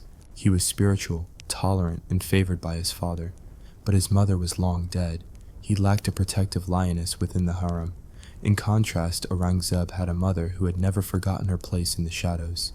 Though she died early, Aurangzeb had learned the ways of palace women. His rise was marked by cold precision and a lack of sentimentality. When Aurangzeb seized power in 1658, it was not just the fall of Dara, it was the end of Jahanara's dominance. Shah Jahan was imprisoned by his own son, confined to a tower in the Agra fort. He spent his final years gazing across the Yamuna River at the Taj Mahal, the mausoleum of the only woman he had ever truly trusted. And in that prison, he was attended not by a wife, but by Jahanara, his daughter, the last woman he still dared to rely upon. Even in defeat, the Zenana had not lost its power. Aurangzeb knew better than to let the royal women out of his sight. He installed spies within the harem. He tightened the rules. The emperor, who styled himself as a devout Muslim, also understood that the greatest threat to his rule did not lie in distant provinces. It lay behind the veil. Aurangzeb's own wives, more secluded than ever, were kept under strict control, but control could not kill ambition. One of his concubines, Udaipuri Mahal, gained influence late in his reign. Originally a dancing girl from Kashmir or possibly Europe, she used her charm and cunning to rise from obscurity. Her son, Prince Muhammad Khan Bakhsh, became a contender for the throne. By now, the pattern was clear. Every imperial woman, from the noble-born to the lowest concubine, knew that her fate, and her child's, was decided not by love, but by power. And power, in the Mughal world, always had a cost. As Aurangzeb's sons turned on one another after his death, the Zenana once again became a place of trembling hope and muffled sobs. Each mother prayed that her son would prevail, and that she would not be dragged to the dungeons or the pyre when he fell. By the 18th century, the Mughal Empire had begun to fracture. Regional powers rose. The court grew weaker, but the traditions of the Zenana endured. The palace women continued to maneuver, even as the empire crumbled. In later years, figures like Qudsiya Begum, the mother of Emperor Ahmad Shah Bahadur, would rule from behind the veil. She manipulated court politics so openly that she was referred to as the real emperor. Her ambitions were boundless, but her end was bitter. When her son was deposed, she was blinded and left to die in obscurity. The fate of the Mughal wives and mothers was never simple. They lived in marble halls draped in jewels, their every need attended to. Yet they walked a knife's edge. One wrong word, one failed alliance, one son who fell from favor, and they could lose everything. For the emperors, these women were not just consorts. They were players, threats, ghosts of the past and seeds of rebellion. They brought comfort in the night and fear in the morning. That fear was not unfounded. More than once an emperor was poisoned by a favorite concubine. More than once a prince rose to power not because of military genius, but because his mother had cleared his path. And more than once a woman who had once bowed before the emperor's throne ended up commanding it from the shadows. Even centuries later, historians must read between the lines, because the stories of these women were never written plainly. Their names appear in footnotes, in whispered anecdotes, in court chronicles that dare not speak too boldly.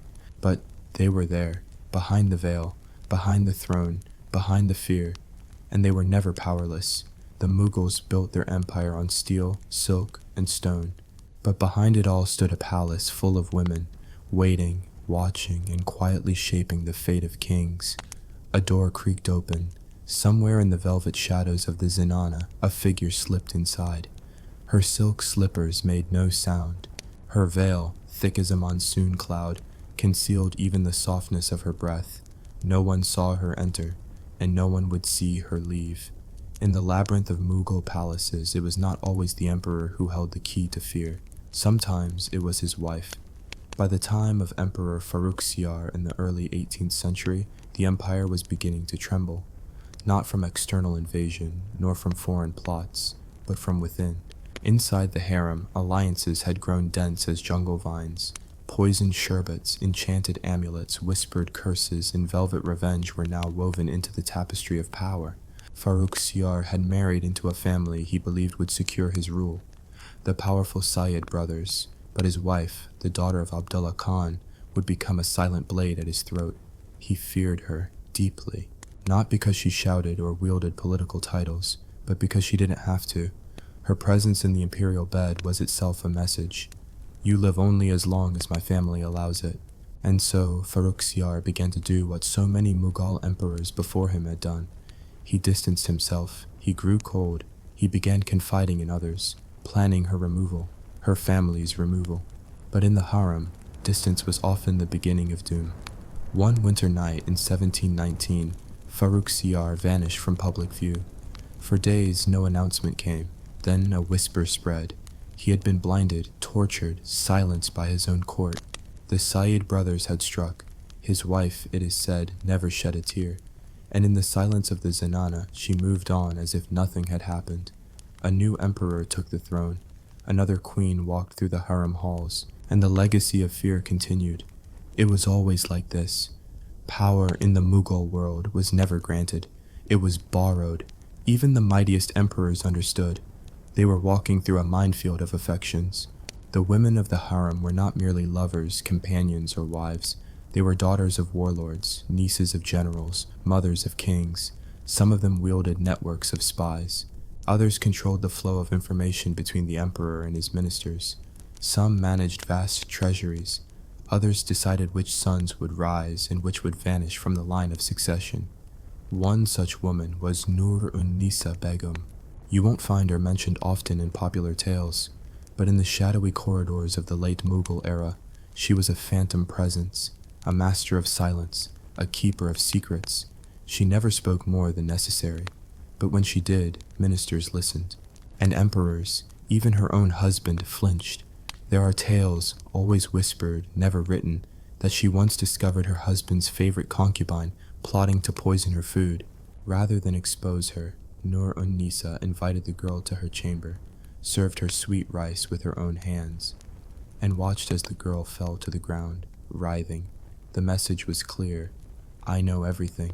And so it continued, through the decline of the empire, through crumbling palaces and shifting loyalties.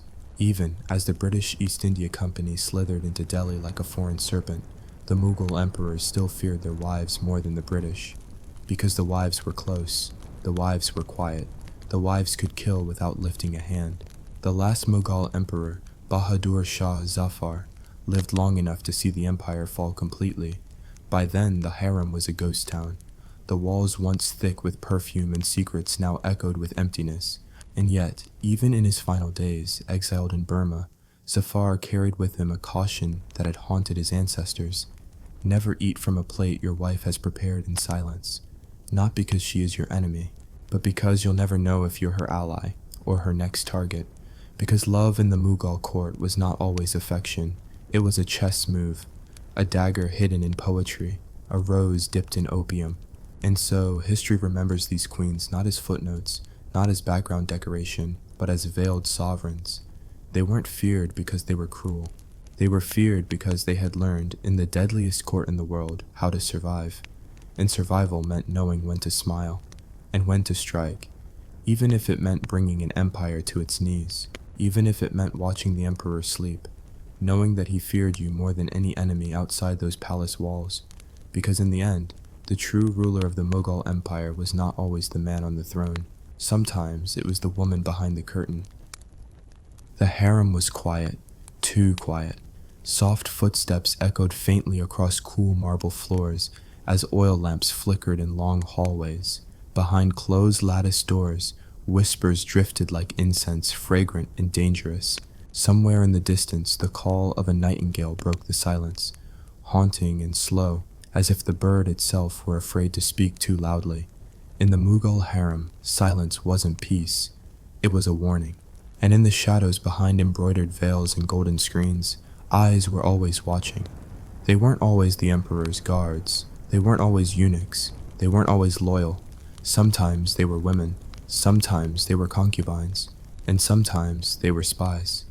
To understand the subtle war that played out daily behind the harem walls, you must first understand the geography of power in this gilded prison. The harem was not just a place of luxury and sensual pleasure.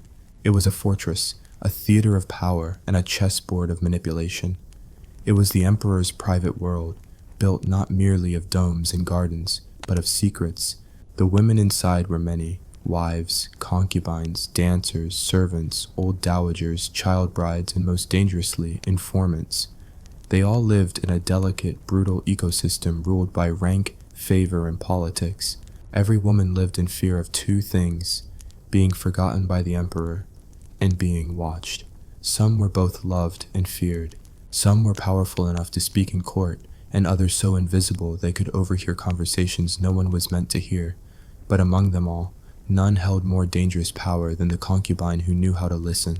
The emperor, isolated in opulence, ruled an empire stretching from Kabul to the Deccan. But within the harem, his reach was limited. He could choose favorites, he could visit chambers, but he could not know what the women said behind closed doors, or who plotted with whom, or which wife secretly despised the other. He could only guess, and that was the void concubines filled, not only with beauty or companionship, but with information. Some concubines were trained from youth to observe. Their mothers or madams taught them not only to charm, but to read lips, interpret glances, memorize conversations word for word. They were brought into the harem not simply as lovers, but as instruments. Some were loyal to the emperor. Some were loyal to the vizier. Some were loyal only to themselves, and they worked quietly, never seen, never suspected, always present. The emperor's wives, each titled, robed, and respected, often underestimated them. Why worry about a concubine? She had no status, no lineage, no real threat. She could be replaced, she could be ignored, but they didn't realize that a concubine didn't need power to be dangerous. She only needed ears. In one section of the harem, near the cool fountains and jasmine gardens, the senior wife prepared for her morning ritual. Draped in silks and pearls, she offered prayers before the sun and waited for word of the emperor's mood. Would he visit her tonight? Would he summon someone else? She didn't know, but someone else did. The concubine assigned to her chamber had been listening, not just to words, but to tone. She heard the wife's servants whisper of a coming gift meant to seduce the emperor, a rare perfume, a dance performed under moonlight, a secret designed to reclaim his attention. That concubine, silent and obedient, pretended not to hear. Later that day, she slipped away unnoticed. By dusk, another woman in another wing of the harem, the emperor's newest favorite, would mysteriously receive the same perfume, the same dance. A night earlier, the senior wife, thinking her plan ruined by fate, never suspected that it had been overheard and duplicated. In the harem, sabotage wore a smile, and spies wore bangles. The web of betrayal was not limited to jealousy. It reached into politics, inheritance, and power. Many wives came from noble families. Their children were potential heirs. Their loyalty mattered, and sometimes they plotted. A few might whisper of a brother who sought favor at court. A few might suggest the emperor was too distracted. A few might hint that someone should guide him. They were careful. They whispered only behind thick curtains or while bathing.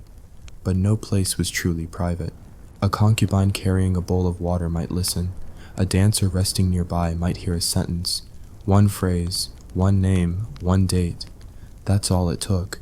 That night, the emperor might suddenly lose interest in that wife. She might be sent to another palace, or her brother might be quietly demoted. No explanation, no warning, just silence. The concubine who delivered the information would not be thanked, not openly. She might be summoned for a private evening. She might receive a ring, or a glance. And in the harem, a glance could be worth a fortune. But it wasn't just the emperor who used them. Sometimes the wives themselves recruited spies. They had no choice. Each wife was surrounded by rivals. Each sought to preserve her place, not only for herself, but for her children. A single rumor could destroy a reputation. A single night of absence could doom a son's inheritance. So some wives learned to play the same game. They found concubines who were bitter, lonely, forgotten. They offered gifts, jewelry, silk, promises.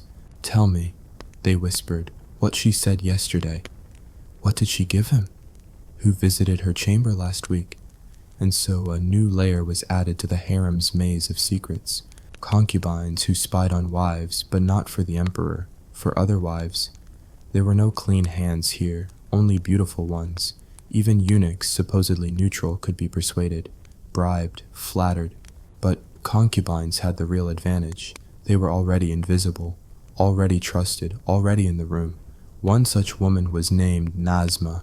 She arrived in the harem as a young girl, sold by her own father in exchange for land rights and protection.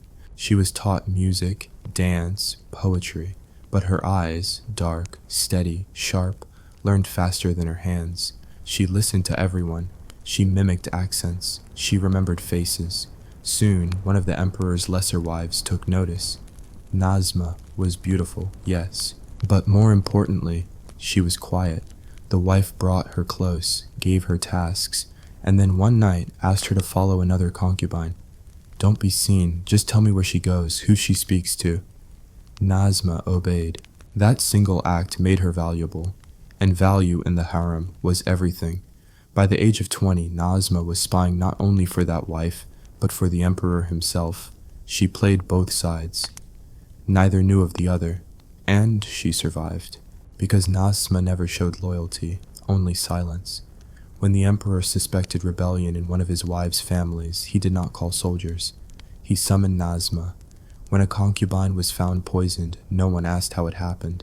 They asked Nazma what she knew. Her words, few, precise, careful, could destroy lives, and they did. But Nazma was not alone. There were others like her. Some disappeared, some rose, some died in silence. One was thrown into the Yamuna River, accused of false rumors. Another became a queen. No one knew who to trust. The wives began watching their servants. The concubines watched each other. The emperor watched no one, because he didn't need to. They were already watching themselves. By now, even the youngest girls in the harem knew better than to speak freely. They whispered into pillows. They wept without words. They dreamed with eyes open, because you could never know who was listening.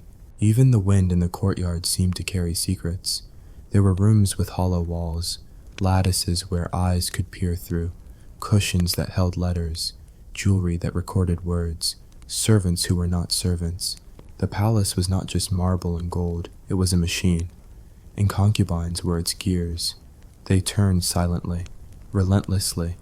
The sun had barely risen above the gilded roofs of the forbidden city, yet the air was already thick with secrets. Inside the women's quarters, silence reigned, not from peace, but from anticipation. A single cough in the corridor could mean a fall from favor. A sidelong glance could end in exile.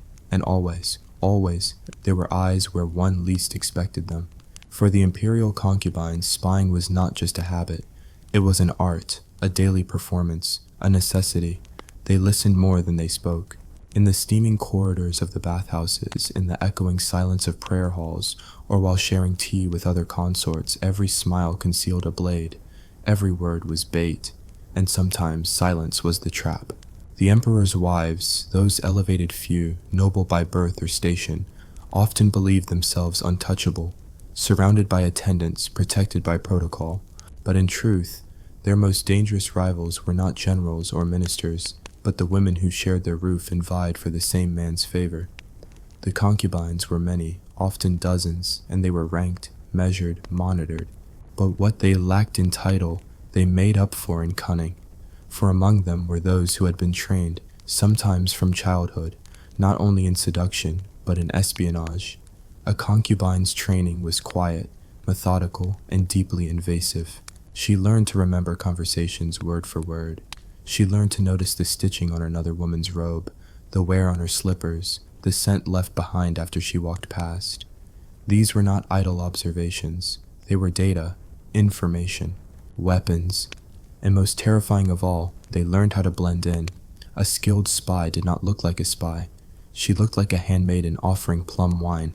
She looked like a concubine softly humming by the lotus pond. She looked like no one at all. The emperor rarely saw these inner workings. From his vantage point, the harem was a world of beauty and devotion. What he did not see, or chose not to see, was the war waged beneath that surface. Some concubines were placed in the harem by powerful clans. Others were tributes from distant provinces, political pawns draped in silk. Still others were the emperor's own favorites, elevated by fleeting affection. But all of them, regardless of origin, had one thing in common. They were constantly watching. A favorite tactic was the gift exchange. A new concubine might offer a comb to one of the empress's handmaidens, an innocent gesture. But the comb was laced with powdered, crushed pearls, so fine that it left a faint trail when handled in humidity. Hours later, the concubine would casually touch the empress's dressing table. If she found the same residue, she knew the comb had been passed on. She knew which maid had delivered it, and she knew then who among the wives could be influenced or bought. But physical objects were not always necessary. Gossip was currency. If the empress was heard lamenting the cost of the new palace gates, a concubine might whisper that the emperor had overheard her complaint and been wounded. Whether or not the emperor actually knew or cared didn't matter. The seed was planted. A subtle frost might begin to grow between husband and wife. And the concubine? She would wait, patient, watching.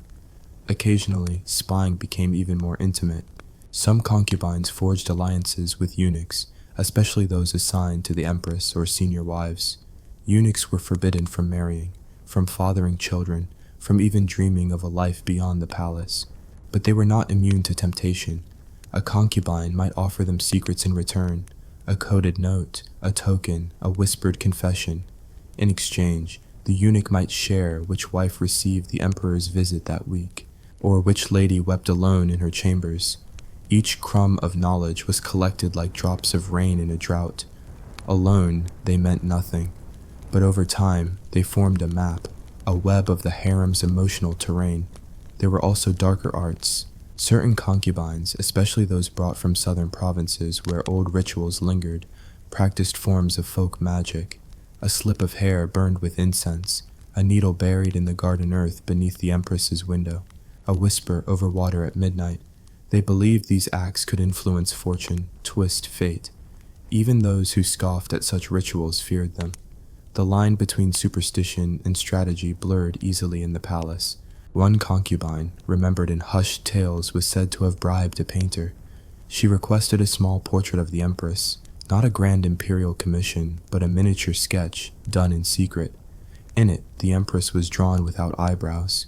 To the unknowing eye, it meant nothing, but in palace lore, a woman drawn without eyebrows was said to lose her husband's love. The painter, punished years later for unrelated offenses, confessed to dozens of such portraits. He said concubines commissioned them regularly, not for display, but to hide in drawers, under pillows, behind silk screens, as talismans of control. And sometimes it worked. The emperor, upon seeing one such image, felt a vague discomfort, could not explain it, began to feel cold toward the subject, without understanding why.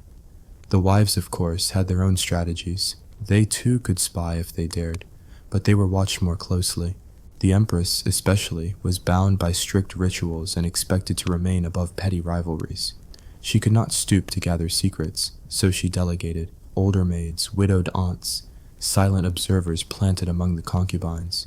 It was an arms race without weapons, a siege without walls. Every movement, every syllable, every breath was weighed. In such a world, love was a myth, affection, a liability, trust, fatal. The only rule was this: survive, charm the emperor, undermine your rivals, do it quietly, and always, always, know more than the woman beside you. In the hush of the early morning, when only the cicadas dared speak and the corridors of the inner palace were still heavy with dew and silence, the concubines who had stayed up late were already beginning their work. Not embroidery, not poetry, not painting, but listening. There was always something to overhear.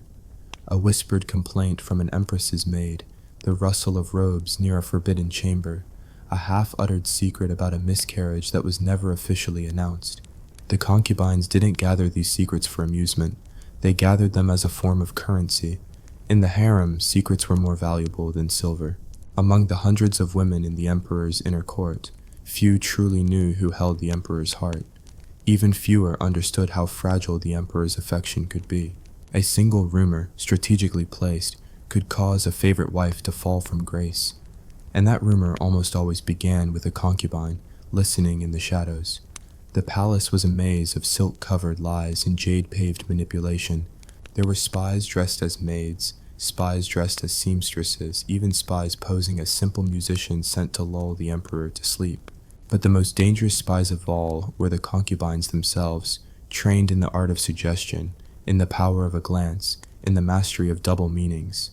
Some concubines were born into noble families and given years of education and subtle court politics. Others came from poorer backgrounds, but had clawed their way into favor through charm, beauty, and a willingness to outwit anyone who stood in their way. These women were not fools. They knew that once the emperor grew bored, or worse, suspicious, they could vanish overnight. So they took precautions. One such precaution was to learn the weaknesses of the emperor's official wives. The empress, for all her status, was watched like everyone else. Perhaps she had a brother who drank too much and gambled heavily. Perhaps she secretly sent letters to a Buddhist monk she once loved. A concubine who uncovered such things did not immediately reveal them. Number. She waited. She waited until the empress insulted her at a banquet, or until her name was removed from the guest list of a royal outing. Then, and only then, was the secret quietly released. The imperial kitchens were a key hub of information. Servants there moved freely between the living quarters of all the women. A smart concubine would always gift a butcher's son or a dumpling cook's niece with trinkets and compliments. Soon that servant might share who vomited after the emperor's last visit, or which consort had been taking herbal remedies not approved by the court physicians. Poison, too, lurked in the background, not always to kill, but often to create weakness. A concubine who could slip something mild into a rival's tea, just enough to make her faint or lose her voice, might then suggest to the emperor that perhaps the woman had been faking illness for attention, that she was unworthy of his time. The emperor, constantly paranoid, might believe her. Not all spying was so passive. Some concubines embedded informants directly inside the empress's household. A eunuch gifted to the empress by a concubine's faction might remain silent for years, until the day he was called upon to confirm that the empress had ordered a private shrine to her deceased father. A shrine built in violation of imperial protocol, a scandal, a disgrace, a fall. Some concubines didn't wait for opportunities, they created them. One particularly clever woman pretended to be ill, demanding the presence of the imperial physician. While the physician was occupied with her, she bribed one of his young apprentices to steal a scroll from the empress's library. The scroll proved nothing on its own, but the implication that it had been taken, and the empress had failed to notice, was enough to spark a round of quiet investigation. The empress never found out how the incident began. She only noticed that her audience with the emperor grew shorter, colder. The emperor himself was rarely a direct participant in these games, but he was their prize. He was the sun around which all schemes revolved. A concubine's value rose and fell based on how well she could please him, not just in bed, but in conversation, in song, in insight. If she could tell him something he didn't know, if she could make him feel powerful, she stayed another week, another month, another year. Concubines learned to study his moods with the care of astronomers tracking the stars. If he frowned at the mention of a certain name, that name was noted. If he lingered over a painting of a red-crowned crane, concubines began commissioning crane-themed silks and fans. If he spoke fondly of a poem, they memorized it, and if he complained about a wife's jealousy, they listened and filed it away. Sometimes a concubine would take a dangerous step further. She would invent a scandal, but not a vulgar one. No, the best lies were those half-rooted in truth. A concubine might whisper to a trusted eunuch that one of the empress's cousins had been seen speaking to a foreign merchant, too close to the city gate, too freely. The eunuch, whether bribed or merely intrigued, might repeat the tale to another. Soon, the story would travel, a little changed, a little louder, until it reached the ears of someone in the Ministry of Rights. And then, the empress would be summoned for questioning. There were risks, of course. If the lie was traced back, the punishment could be severe. But clever concubines never delivered a secret directly. They let it drift, as if carried by the wind through servants and scribes and idle gossip. By the time it reached a place of consequence, no one could trace it to its origin. The emperor's wives, aware of these games, fought back in kind. They too planted their own spies among the concubines. They too bribed eunuchs and tested the loyalties of seamstresses. but they were often burdened with ritual obligations, ceremonial duties, and the weight of tradition. Concubines, by contrast, had only one job: to remain relevant, and that made them far more dangerous. One day, a concubine who had once been the favorite disappeared. No one knew where she went. It was said she had angered the emperor, or perhaps the empress had finally cornered her with proof of betrayal. But before she vanished, she left behind a note, hidden beneath the lacquered floorboard of her chamber. It read, simply, "The sharpest blade is the softest tongue." That phrase echoed among the younger concubines for years. It became a kind of secret motto. In the hush of moonlit gardens, they repeated it to themselves, reminding each other that power did not come from beauty alone. It came from knowing when to speak and when to listen. The emperor, aging and increasingly paranoid, began to mistrust the very women he had once adored. He surrounded himself with astrologers and dream interpreters, hoping they could warn him of plots. But even the stars could not tell him what the concubines whispered behind closed doors. He began to suspect even his own shadow, and the concubines smiled. They bathed in milk. They learned new songs. They sent silk-wrapped notes to one another via trusted eunuchs. They painted poems on leaves and let them drift in the lotus ponds. But beneath the laughter, the perfume, and the delicate brushwork, they listened. They always listened. But even the shadows had watchers of their own. A concubine who became too valuable as a spy was never truly safe. Her loyalty would always be suspect. Was she still working for the empress, or had she shifted her allegiance to a rival? Was she now the eyes of the grand eunuch, or worse, of the emperor himself? In the final years of some dynasties, paranoia settled over the palace like a choking fog. Spies were sent to watch other spies. Maids were beaten to extract confessions. Tapestries were burned to reveal hidden ink. Poisonings increased. Secrets piled so high that truth itself became impossible to find. One concubine, celebrated for her intelligence and discretion, suddenly vanished from the records. Her name was scratched out from every scroll, her portraits destroyed. Some whispered that she had been caught feeding information to a foreign envoy. Others said she had dared to spy on the Empress Dowager herself. Her story ended not with death, but with erasure. And that was often worse. For in the Forbidden City, memory was power, and to be forgotten was to die twice. Sometimes concubines planted evidence to mislead.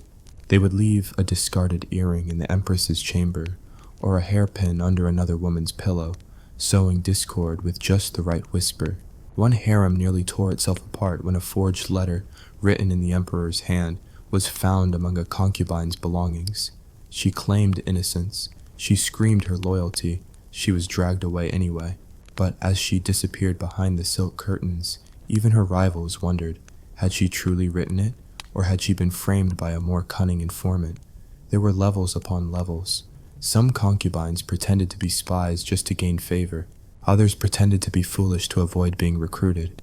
One woman pretended to be mute for 7 years, only to reveal she had memorized years of whispered secrets. She never got the chance to tell them. She was found drowned in a ceremonial pond, her silence finally made permanent. Even the emperor was not immune to the dance of deception. He, too, was spied on, by concubines working for dowagers, by wives working for foreign clans, by eunuchs loyal only to their own hidden cabals. The ruler of all under heaven could not trust the women who lay beside him. One emperor famously said, "The scent of jasmine is most pleasing, but only until it hides the poison." Some emperors retreated entirely, locking themselves in distant palaces, refusing to see any women. Others embraced the danger, playing their concubines against one another like pieces on a game board, pretending not to notice when they plotted, just to see who was bold enough to act. But the game always had casualties. One winter, 3 imperial wives died within the same moon cycle. The official cause was illness, but every courtier knew the truth. They had conspired to unmask a favored concubine who was secretly reporting on their every move. When they confronted her, she wept and begged forgiveness. That night, they all drank the same tea. Only she survived. Sometimes, the spies became empresses. It happened rarely, but when it did, the court trembled. For no one knew more secrets than the concubine, who had listened from the shadows. She had memorized betrayals, charted ambitions, whispered names into silk. And when she sat upon the throne, crowned in gold and jade, the women who once laughed at her avoided her gaze. One such empress had once been a kitchen maid. She had carried trays and poured wine, watching, always watching. When she was summoned to the emperor's bed, she brought with her years of intelligence, who hated whom, who was weak, who was loyal. She told the emperor things he wasn't supposed to know. He was so impressed, he made her his consort. A year later, the empress was dead, poisoned, and the maid turned spy turned concubine became the new empress. Under her reign, spies flourished. Every concubine became a pair of eyes, every eunuch a mouthpiece, every servant a potential informant. She once said, "A palace without secrets is no palace at all."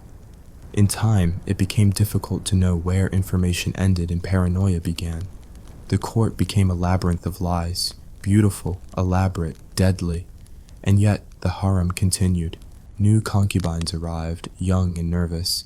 The older ones watched them closely, wondering which would speak first, which would be recruited, which would survive. For the Forbidden City was not a place of safety. It was a stage, a game board, a hunting ground. And the concubines, those delicate, painted women with gentle voices and careful smiles, were never just ornaments. They were watchers, whisperers, weavers of fate. They carried messages in their sleeves, lies in their laughter, and danger in their silence. They were not only the emperor's pleasure, they were his mirror, and sometimes his doom.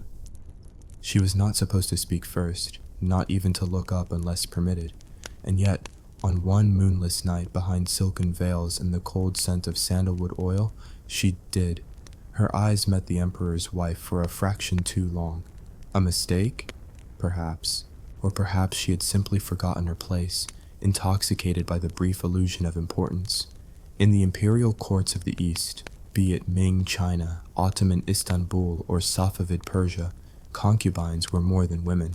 They were shadows, trained to move like smoke, to obey without hesitation, and to carry secrets they could never speak aloud. But in the moment she looked up, her shadow became visible, and that was the beginning of the end. In the Forbidden City, there were hundreds of concubines. They filled the long corridors like petals of a withered flower, beautiful, silent, and destined to be replaced. Each one trained in the strict codes of submission, each one a moving part of a greater machinery, meant to preserve the emperor's pleasure, honor, and dynasty. But what happened when one of them disobeyed? Disobedience did not always come in the form of rebellion. Sometimes it was a whisper, a misplaced sigh, a refusal to smile at the right moment, and sometimes it was far more. At the lowest rank, concubines were treated little better than servants.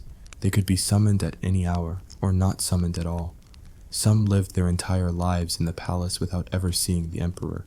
They waited in the hope that one day he might glance their way, and if he did, it was as if the stars had shifted just for them. Yet the line between desire and punishment was razor thin. If a concubine displeased a superior, be it the empress, a higher-ranked consort, or the eunuch who governed her wing, she could be accused of insubordination. The punishment was rarely swift. That would be merciful. Instead, it often began with silence. Her name would be removed from the roster for selection. She would no longer be summoned. Her meals would grow cold and simple. Her attendants, once polite, would bow without sincerity. Then came the transfer. A disobedient concubine could be moved to a lesser residence, one of the shadow wings near the palace walls, where the sun never fell quite right. These were the wings where forgotten women waited out their lives, embroidering the same lotus petals into silk robes for daughters they would never have. There were rules too. She would be watched more closely.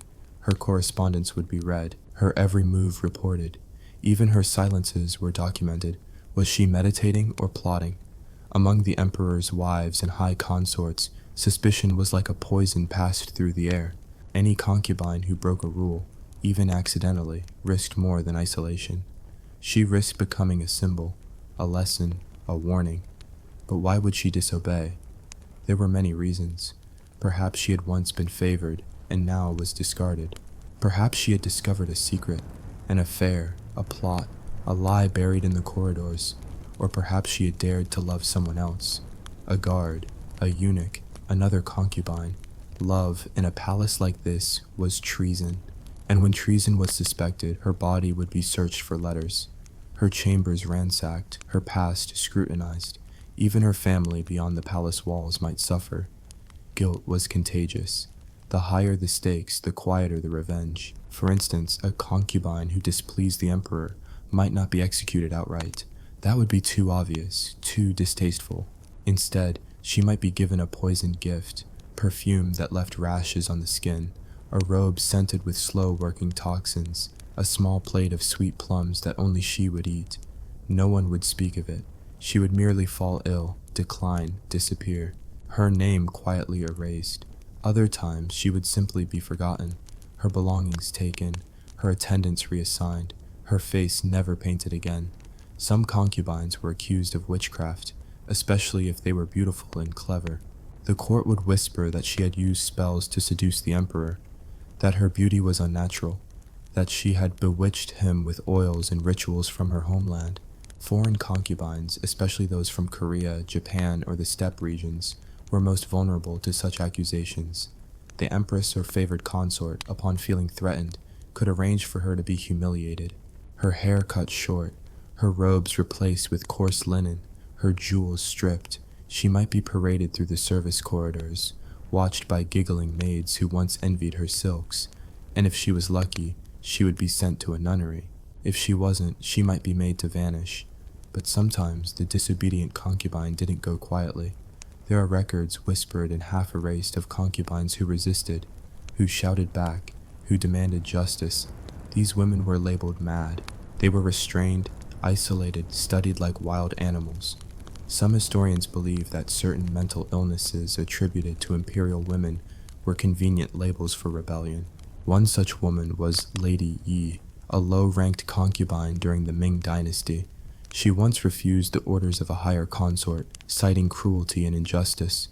For weeks she was not punished. Then she was promoted, given richer garments, allowed to sit closer to the emperor. Other concubines watched with wide, frightened eyes. Was it mercy? A reward for bravery? Number? It was bait. By lifting her, they made her a target. Jealousy bloomed, enemies multiplied. Rumors spread like fire through the silken corridors. And then one day, Lady Yi was found dead in her quarters. No wound, no explanation, just silence. It was as if she had never existed. In another account from the Qianlong era, a concubine named Linghua disobeyed the command to dance for a visiting prince. She had injured her foot and begged to be excused. The empress ordered her flogged, not to death, but enough to leave scars. Afterward, she was reassigned to the imperial laundry, her hands ruined by lye and cold water. She lived 10 more years and never danced again. But not all punishments were physical. A more subtle fate awaited those who dared to speak too boldly. Their children, if they had any, would be taken away. A son might be given to another consort to raise. A daughter might be sent far from court. The ultimate cruelty, motherhood revoked. These forms of punishment were meant to preserve the illusion of harmony. No blood, no public disgrace, just quiet obliteration. A flower plucked before anyone noticed it had bloomed. Yet the concubines knew. They passed down these stories like folded notes hidden in the hems of robes. They whispered them during embroidery in the quiet hours after the candles were blown out. They remembered the names even if the court did not. They knew that behind every graceful smile was a story of terror, submission, or quiet defiance. And they knew this. Disobedience, in the eyes of the palace, was not merely an action. It was a condition, a potential, a flaw waiting to bloom. And once it did, whether through words, eyes, or silence, there was no turning back. They called it the Garden of Eternal Restraint, a cruel name for a place so still, so silent, so serenely choked with jasmine and morning.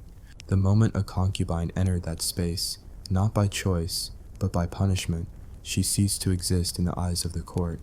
And yet, she still breathed, still lived, forgotten, but not dead.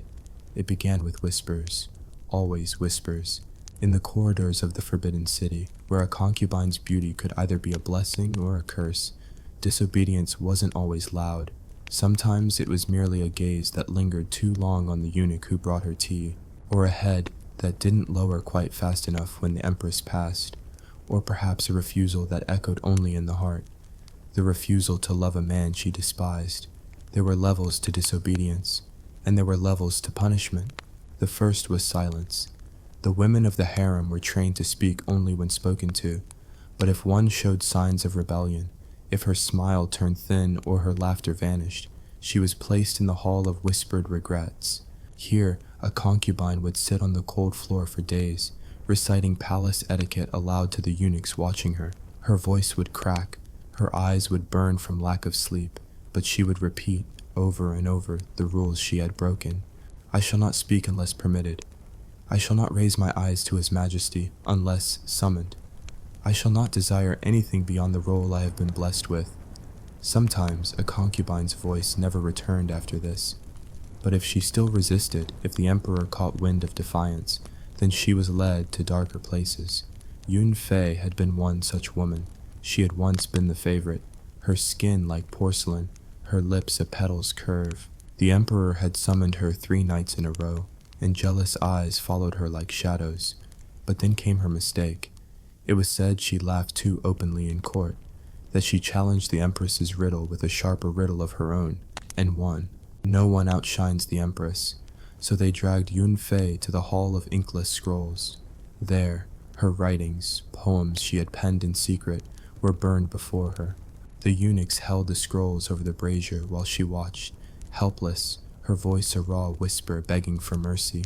Her ink-stained fingers had once traced verses of longing and sorrow, metaphors for the love she had been denied. Now she was forced to kneel on broken porcelain as her words turned to smoke. But still, she didn't bend. It was then the empress made her decision. Yun Fei would be re-educated. Re-education was a cruel irony. The palace had women known as the silken tongues, concubines who had once been disobedient, broken, remolded, and now served as tools to correct others. Their voices were soft, gentle, persuasive. Their punishment had made them loyal beyond comprehension, and they were assigned to those who needed correction. Yun Fei's re-education lasted 61 days. During that time, she was not beaten. Number. The palace didn't bruise the body, it bruised the soul. She was not allowed to sleep unless she could recite the genealogy of the entire Ming dynasty. She was not fed unless she could name every concubine elevated to empress in the past century.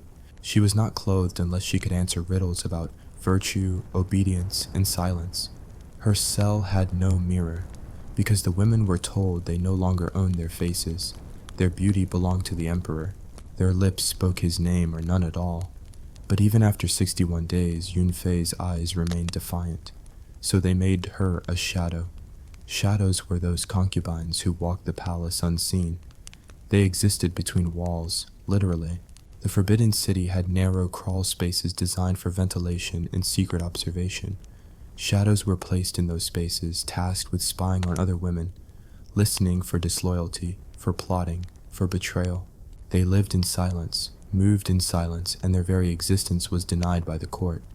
Yun Fei crawled through walls, peering through carved lattice, watching the new favorites weep or gossip or conspire. If she discovered treachery, she would whisper it to the eunuch assigned to her.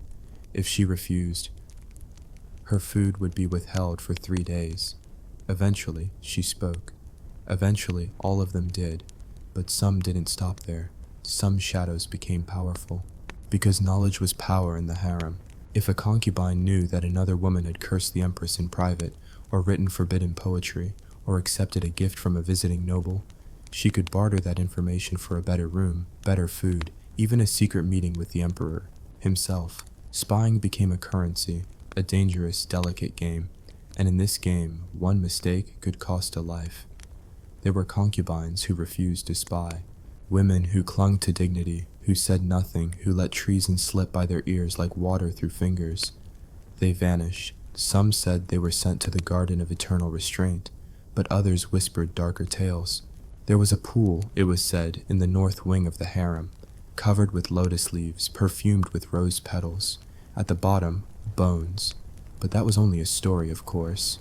Just one of many whispered in the moonlight, between frightened girls brushing each other's hair, waiting for summons they didn't desire. Still, when the lotus bloomed in summer, some concubines would not go near that wing. Better not to tempt the garden ghosts.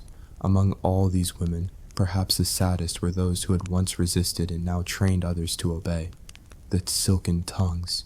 These women were the ultimate irony. Their voices, once strong with opinion, now served the very system that broke them. They spoke to the younger concubines in soothing tones, brushing their hair, teaching them the right way to bow, to sit, to smile, to cry. They were kind, too kind, because kindness, when weaponized, becomes the most seductive form of control. And no one knew that better than the Empress. The Empress rarely punished directly. She didn't need to. She allowed the system to do the work for her. The Emperor, distracted with governance or pleasure, often did not realize the full weight of what his wives endured. Or perhaps he did and simply chose not to see it. His attention was like sunlight in a prison courtyard, rare, fleeting, and never enough to warm the entire cell. The concubines, left in the shadow of the Empress's gaze, learned early that power came not from love, but from usefulness, and spying was the ultimate form of usefulness.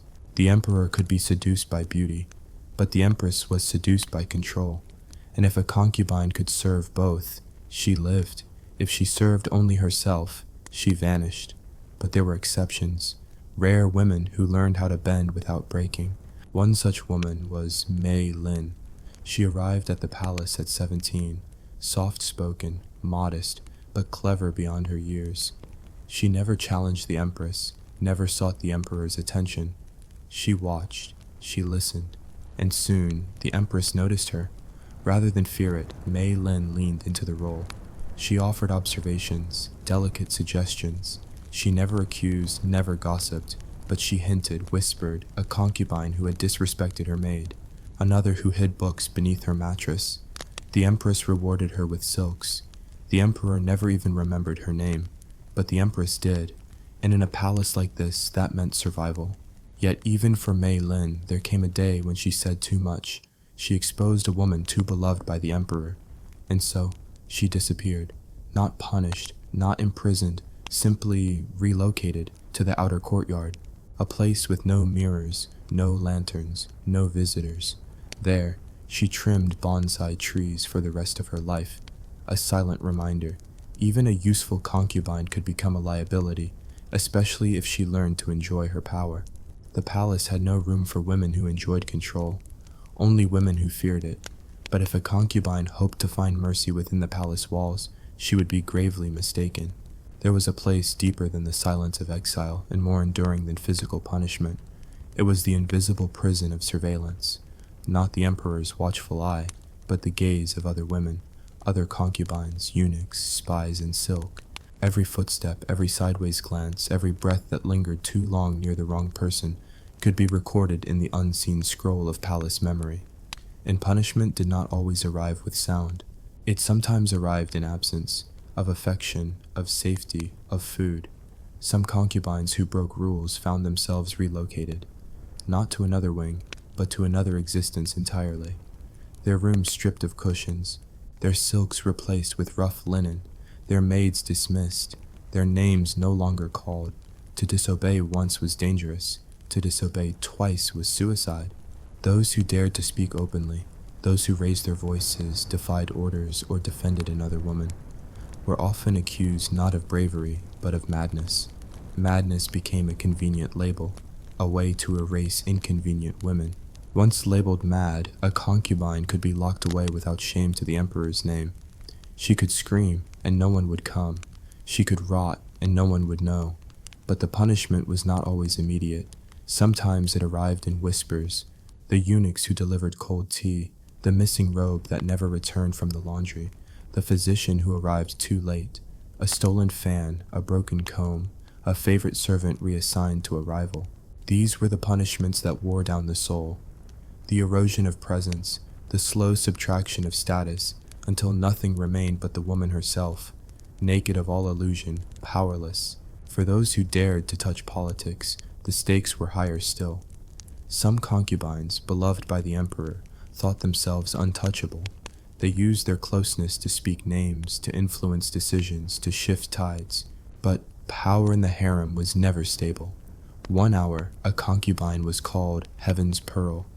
The next, she was accused of conspiracy. In one dynasty, a concubine of noble birth dared to warn the emperor of his chief minister's corruption. She thought her words would be honored, that her rank and beauty would protect her. But her message was intercepted by the eunuchs. The minister, upon hearing of the betrayal, acted swiftly. She was accused of falsifying imperial documents. Her quarters were sealed overnight. By morning, her name was struck from the palace ledger. Her punishment? Not execution, not exile, but disappearance. Her family received no body, no letter. Her fellow concubines were forbidden to speak her name. She was erased not by death, but by the silence of bureaucracy. Even the emperor, when he asked of her, was told she had requested to leave. The lie floated like incense in the halls. And that is how many punishments unfolded, as elegant lies that required no blood. But blood did come. There were more brutal stories hidden beneath layers of ceremonial grace. In some courts, disobedience meant branding, a single mark, behind the ear or on the inside of the wrist, invisible to the court but known to the guards. It marked a concubine as disobedient, tainted, watched. Others were punished by ritual humiliation. A concubine might be forced to kneel for an entire day in the courtyard, regardless of weather, her face turned to the wall as other women passed by in silence. Or worse, she might be forced to serve the very women she once outranked, a favored consort, now reduced to pouring tea for those who once envied her. Some dynasties invented their own unique forms of punishment. One emperor devised a system of shadow exile. The disobedient concubine was not removed, but made invisible. No one was allowed to speak to her. Servants did not look her in the eye. Musicians skipped her favorite songs. Her meals were delivered cold, and her letters returned unopened. She wandered the palace like a ghost, still breathing, still beautiful, but already dead. But what did disobedience mean in such a place? It varied. Sometimes it meant refusing the emperor's summons. Other times it meant writing poetry with too much passion, or laughing too loudly in the gardens, or being seen with the wrong eunuch. The boundaries shifted with the mood of the court. Some concubines survived by memorizing not the rules, but the people. They knew who to flatter, when to speak, when to disappear. But even then, accidents happened. A single misstep, forgetting to bow before the empress, lingering too long outside the emperor's chamber, touching a forbidden relic, could trigger punishment that seemed disproportionate, even cruel. Yet cruelty was not the point. Control was. The harem was a world in miniature, a universe with its own laws. In that world, disobedience was not rebellion. It was disruption. It was noise in a system built on silence. And that noise had to be punished. Some emperors used disobedient concubines as examples, public scoldings during court ceremonies, forced apologies before the entire palace staff, even physical displays, shaved heads, ragged clothing, ceremonial banishment, designed to remind others of the cost of stepping out of line. Yet in all this, the question lingered. Did the emperor know? Did he order these punishments or merely permit them? The truth was, the harem had a life of its own. While the emperor was its son, the daily orbit of power, jealousy, and vengeance belonged to the women, and the eunuchs, who ruled the shadows. And sometimes punishment came not from the throne, but from the whispers behind it. A concubine who disobeyed might find herself poisoned not by decree, but by tea brewed in envy. She might be accused by another woman, framed with planted letters or false witnesses. In such cases, justice was not blind. It was blindfolded, pushed, and led to conclusions by the strongest will. Yet despite the risks, some concubines still dared to resist. They wrote poems in secret. They spoke truth to the emperor when no one else dared. They defended younger concubines, shielded them from cruelty, and made enemies in doing so. They fought, not with swords, but with grace and intellect and a stubborn refusal to be erased. And their stories, though few, survived. Not in the official histories, but in the murmurs of court gossip, in the ink of forbidden scrolls, in the breath of songs sung in servants' quarters after the lights had dimmed. The disobedient concubine did not always vanish. Sometimes she became a legend, but legends too are punished in palaces. They said that the walls of the inner court whispered that if you were quiet enough and brave enough, you might hear the last breaths of women who had crossed invisible lines. In the imperial palaces of the East, silence was never just absence of sound. It was a veil, a warning, a spell cast by centuries of fear and obedience. And for the concubines who dared to disobey, the silence often marked the beginning of their end. There were countless ways for a woman to fall out of favor, but only a few ways to disappear completely. Sometimes the punishment wasn't immediate. That was part of the cruelty. A concubine who had defied the rules, perhaps by sneaking a forbidden letter, refusing to lie with a visiting noble, or speaking a single sentence too boldly, might be left untouched for days, even weeks. But she would feel the shift. She would find herself suddenly isolated, her maids replaced, her silk gowns withdrawn, her name no longer on the scroll that summoned women to the emperor's chambers. Other concubines, knowing what this meant, avoided her as if she were diseased. Then came the transfer. It was rarely called what it truly was. Officially, she might be moved to a quieter quarter or granted solitude for reflection, but everyone knew what it meant. The garden pavilion at the northern edge of the palace compound, once lush with jasmine and peonies, was where these concubines were taken. The flowers had long since died. No birds sang there. The windows were high and narrow. The guards stationed outside never smiled. Inside, a woman might spend months in absolute silence. She was given food, water, and nothing else. No visitors, no letters, no hope. For some, this was punishment enough. They wept silently until their eyes gave up tears. They walked in circles until their feet blistered. They forgot their names, and eventually they stopped waking up. But for others, the punishment took a more calculated turn. Some were forced to take vows, not of religion, but of erasure. They were made to live as ghosts within the palace, serving in hidden corridors where no noble dared walk.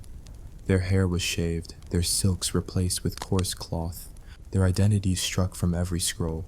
These women became the palace's unspoken secret. They cleaned the drains, swept the halls before dawn, and burned the dirty linens of their former peers. A concubine who had once worn sapphire ornaments and dined on pomegranate seeds might now scrub chamber pots in silence, her hands raw, her eyes hollow. But even this was not the worst fate. There were stories, told in hushed voices between trusted friends, of the secret dungeons beneath the palace kitchens, places not marked on any map, rooms without doors, only trapdoors. If a concubine had not merely disobeyed, but had brought shame, perhaps by being caught with a guard, by attempting to flee, by injuring another, she was taken here. The walk from her chamber to the kitchen was short, but the descent below the stove was eternal. Some believed the emperor himself never knew what happened to such women, that their disappearances were handled entirely by the eunuchs, that even the empress dared not ask. In these chambers, women were not tortured in the way that soldiers were on battlefields. The cruelty was more refined. They were kept in darkness, not for hours, not for days, but for years.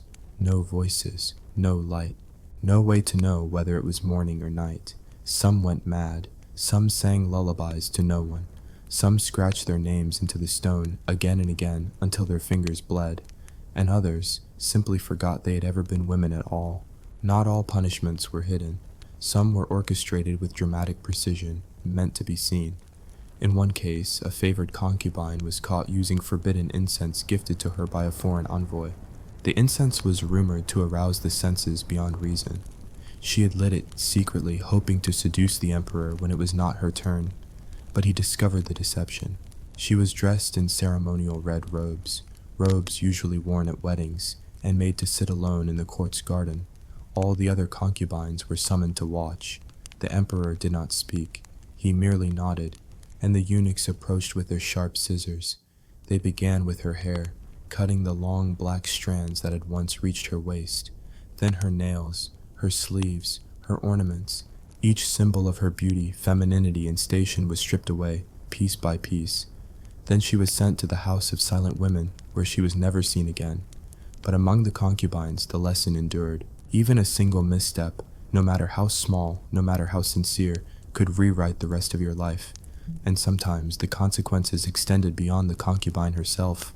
One woman, Leah, had once tried to escape not for herself, but for her child. She had given birth in secret, in violation of an unspoken rule. Only the empress was permitted to bear the heir, and any child born to a concubine threatened the fragile balance of power. Leah had tried to flee under the cover of moonlight. She had sewn gold coins into her robes. She had paid a stable boy with promises she couldn't keep. She had kissed her infant's forehead with trembling lips, but she had been caught before the first gate. Her punishment was swift and merciless. The child was taken, no one knew where, perhaps drowned, perhaps sent to a monastery, perhaps raised as a servant, never knowing who he truly was. Leah was not executed, that would have been too easy. Instead, she was kept in a mirrored chamber. Walls of polished metal surrounded her, reflecting her face 1,000 times. Every tear, every scream, every whisper of her child's name echoed back at her in an endless chorus. She stayed there until her hair turned white. Disobedience was not just an act, it was a wound, and the palace knew how to make that wound bleed slowly. Yet even within this cruel machine, some concubines managed to leave behind echoes of resistance. Tiny poems scratched beneath the bedposts, messages hidden beneath floorboards, fragments of truth buried in silk hems. One such note was found decades later by a new concubine, barely 16, who stumbled upon it by accident. It read, "He cannot take your soul if you bury it deep enough." She kept the note. She stitched it into her pillow. And though she never dared rebel, she carried that sliver of defiance with her, night after night. And perhaps that was the true victory, not escaping, not defeating the system, but remembering that once someone had tried, because the palace did not just punish disobedience, it tried to erase memory. And memory, in the end, was the only thing the emperor could never truly control.